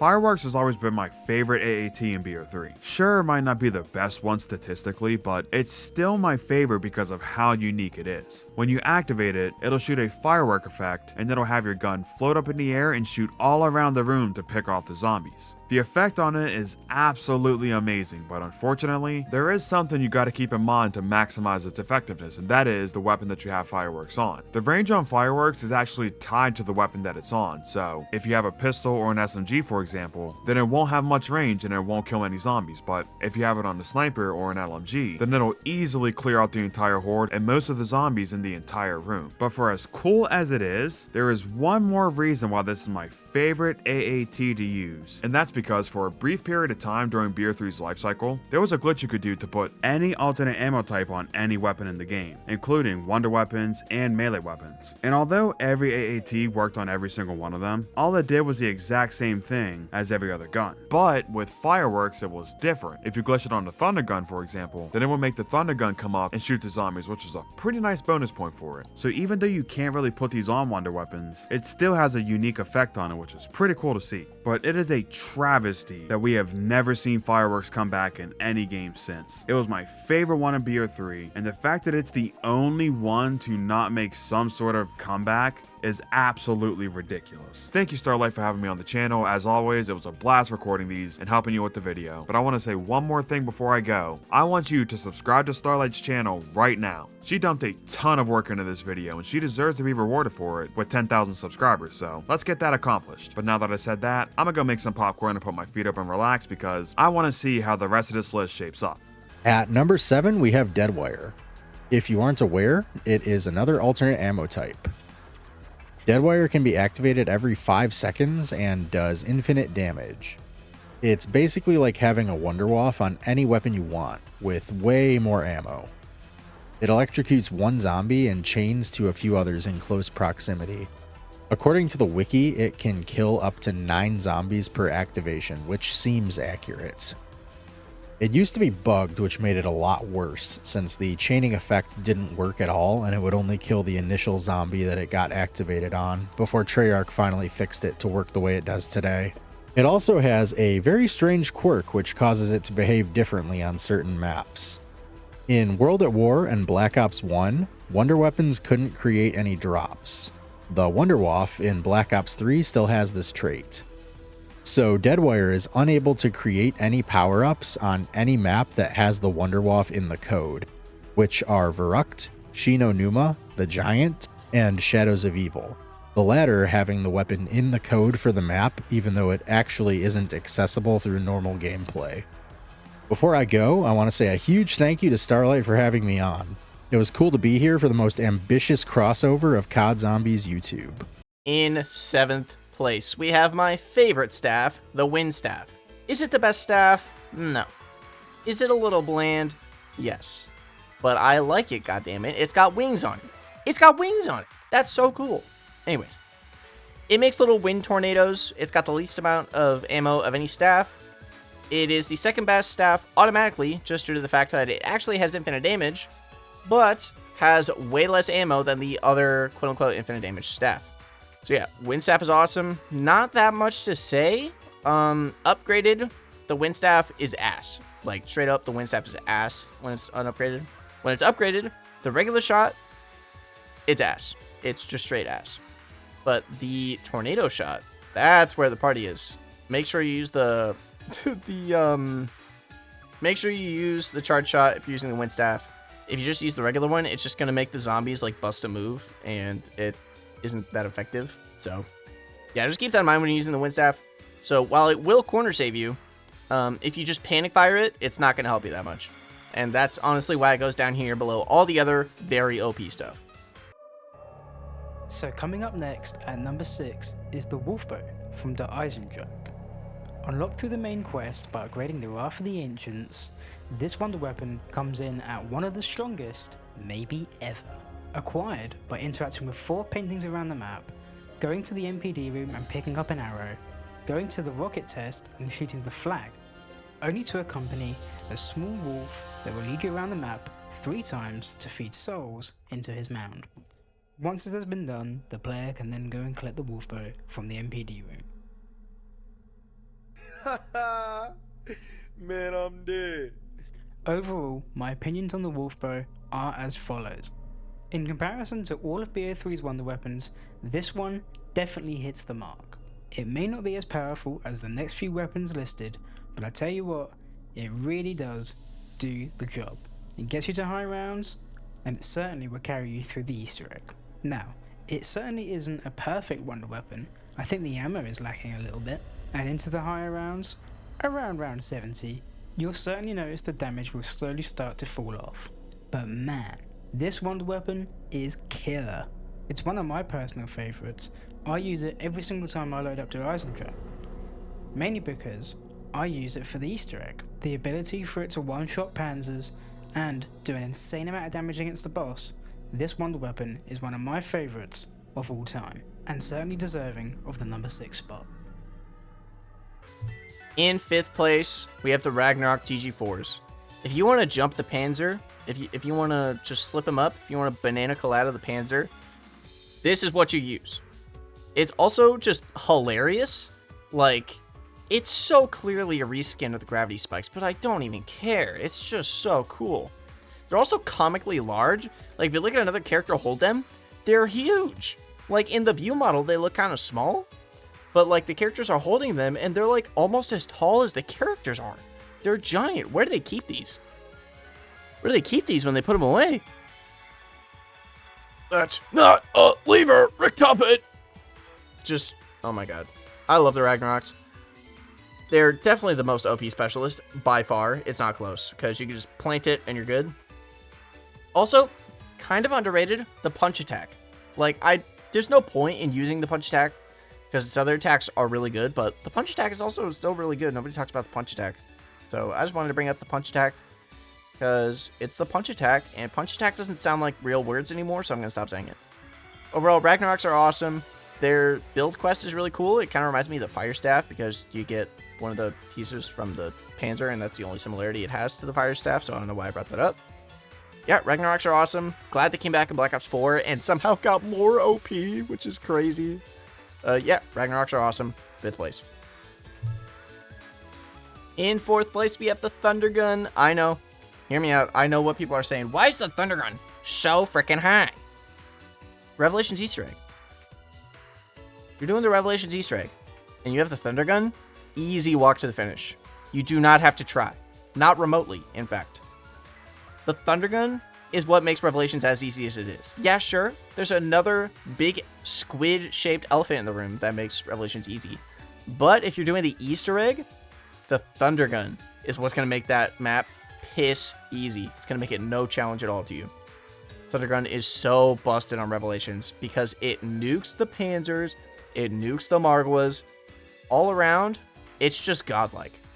Like, you can, obviously, but just let me hyperbolize a little bit. This thing is godlike, okay? It's called the Zeus Cannon for a reason. And it really earns that on Revelations by just... It really pulled up and was like, I've only been on maps where there's dogs and zombies. But yeah, I gotta show you something. And then it just cleaned house. And then, it didn't come back until TOG, where it did the same fucking thing. The Thunder Gun is just awesome, okay? Thunder Gun clears everything. Like, other wonder weapons that are as good as the Thunder Gun deserve a chance to be on a map like Revelations like the Thunder Gun has. Because it really just shows how absolutely busted they are. Like, if you had the Wave Gun on Revelations, oh my god. Oh my god. That would be beautiful. That would be something. Man, now I really want to do that. I might go record new footage of a mod that puts every wonder weapon on every map on Revelations, just use Wave Gun on Revelations. Sounds like a good plan. I don't know, we'll see. If you see it in the gameplay for the Wave Gun segment, then I guess you know. But, yeah. Thunder Gun is awesome. Like, it carries you through the Revelations boss fight. All three of them. All three of them. The 2 Shadow Man fights and the fucking worm anus step. Absolutely disgusting on those steps. It busts them wide open. You can insta-kill Margos with this thing.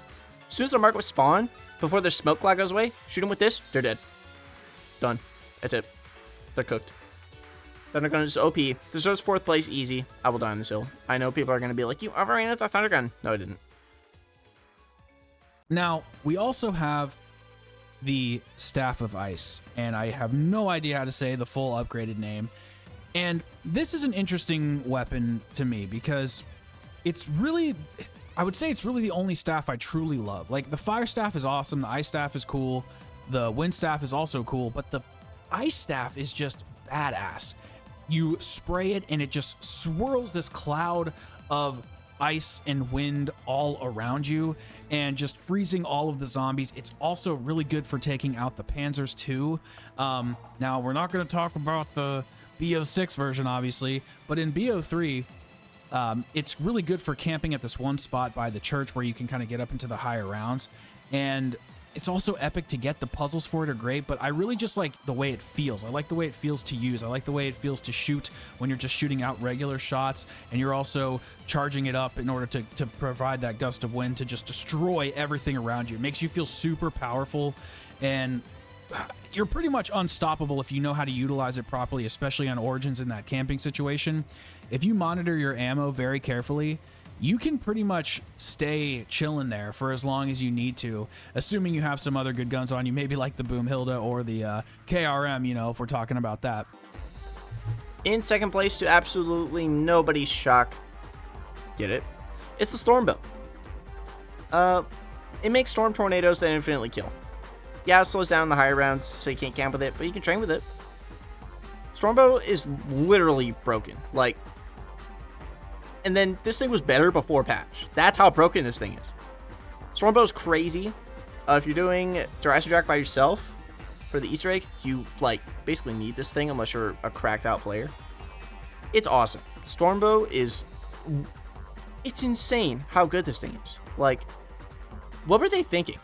Like, but what is with Treyarch and making like 4 Wonder Weapon groups of 4 Wonder Weapons that are all elemental, and making one of them just way better than all the other ones for no reason? Like, why are you doing that? There's no reason for you to treat the other ones like that. What they do to you? Did they take your lunch money? Did they take your COD points and go buy Liquid Divinium on their account? And what's the problem? What do you have against the other ones? Why'd you make this one so OP? Anyways, yeah, Stormbow is cracked. I don't need to say more. Let's move on to the #1 spot, the best weapon in Black Ops 3 Zombies. The best weapon in any Zombies game. From World at War to Black Ops 3. Let's be real. We're going to move on to #1. In first place, we have the one and only, the holy, the gun that you fist. The squid gun. The Apothecary Servant. Yeah, I mean, I know all of you knew immediately this was going to be #1 as soon as you clicked on the list. I don't know why I'm like hyping it up. I've been recording for 5 hours, okay? Leave me alone. I feel a little bit like a paranoid schizophrenic right now because I'm tired and my throat hurts, especially after recording that Firebow segment. Holy crap. Anyways, Apothecary Servant is just awesome. It's a Gersh device, but with like 5 to 6 times more ammo. What more do you want, dude? Like, and on Revelations you can upgrade it. Insane. And with Gobblegums, insane. Like, you don't need anything else. Absolutely ridiculous that Treyarch thought this was a balanced thing to add. It's crazy. No Wonder Weapon will ever top this. Like, ever. It's literally impossible to make a Wonder Weapon that's better than this, because this Wonder Weapon is literally just God mode. It's God mode for like 6 seconds. That's ridiculous. How do you top that? You literally physically cannot. It's a black hole that makes all the zombies ignore you, that you can fire as often as you want, and it reloads very quickly. That's crazy. That is some crazy game design. But Blundell is a god, I guess. Yeah, this thing is just broken. It's broken. It's busted. I don't know what more you want me to say. It's more busted than the AATs are, by far. 100%. At least those take some skill to use. Like, this thing, no. Not at all. 0. Ridiculous weapon. Whoever designed this, I don't know what you want, but I want some. Please contact me through Twitter DMs. Thank you all so very much for watching all the way in, for sitting through all 121 weapon spots. Oh my god, that's crazy. Thank you for watching this entire video. If you watched the whole thing, you're a real one. And if you watched the whole thing and you haven't liked the video already, like the damn video. Just like the video. You watched the whole thing. Feel free to subscribe if you want more content like this. If this video does well, I will rank the weapons of BO4 and COD World War II. The Black Ops 2 version of this video didn't do very well. The Black Ops 1 one did very well. So if I make another one, wholly depends on how well this video does. So if you want to see another one of these, share it with a friend, post it somewhere, leave a comment that you really like this video. Any support helps, really. Just keep in mind, this video took me over a month to make. This video has been over a month in the making and has totally destroyed my upload schedule to make. So if you want to see another one, please do make yourself known that you want another one of these. Otherwise, I probably, straight up, just being honest with you, I'm not gonna do this again. Like, ever. This stressed me out so much, and it was so much work, and it drove me crazy. But if it does really well, and I get very positive feedback on it, I will make another one. Before we move on to the member shoutouts, I want to thank these 10 lovely people for cameoing on this video, turning this into the Avengers Endgame of weapon ranking videos. John Rizzo, Jolts, RADTHEMAN, EZP40, Greg FPS, Aethers, Chicken Teller, Gravity, Afterlife, Nicole Cringe. Thank you all very much for appearing on this video. You all added such an awesome cameo, such an awesome element, and you were all very great to work with. Thank you very much. You're all wonderful, wonderful people. Thank you very much. Some of you turned in your stuff like 10 minutes after I asked, which is crazy. That's awesome. I appreciate that so much as someone that likes to have all my footage together before I start editing. Thank you so much. I love you. And you guys watching, if you're not subscribed to these people, go freaking subscribe to them. I'm not asking you. This is a threat. Go subscribe to them. Especially, in particular, of these 10, in particular, subscribe to Rizzo, Jolts, RADTHEMAN, EZP40, Greg FPS, Aethers, Chicken Teller, Gravity, Afterlife, and Nicole Cringe. Okay? Just go subscribe to that one in particular. Okay, that's it. Moving on to member shoutouts. Shout out to all of my harmless members, scrolling left side of the screen right now. I want to give a special shout out to my nefarious residents: Daniel D, Blaze MBZ, The Epic Rager, and One's Wanna. And I want to give a super extra mega special shout out to my malevolent residents of the channel: Tim Just Me Really, Rosemary, a Dark Trooper, DD Teepus TTV, and Air Crom Cromer. Shout out to all y'all. I appreciate all of you very much. If you want to become a member, it starts at $1, and if you want to request a video, it's $10. If you want access to the monthly tier list videos, access to the members only Minecraft realm, $5. Those are the tiers. No pressure, of course, but if you want to support me directly, that is one of the best ways to do so in a monetary way. If you want to support me non-monetarily, like the video, subscribe, and comment. All the normal YouTube stuff. You can also apparently hype videos now. I don't know how that works. I don't know if that costs money. But if you feel so inclined, please do that. I hear it helps a lot. Also do have 2 epic shirts linked in the shop tab below the description. Check those out. I love them. Designed them myself. The artwork of the character in the middle is by Demento Artworks. Great artist. Go follow them on Twitter and stuff. Yeah, that's pretty much going to do it for the video. Thank you all very much for watching through this gigantic video. And yeah, stay evil, my residents.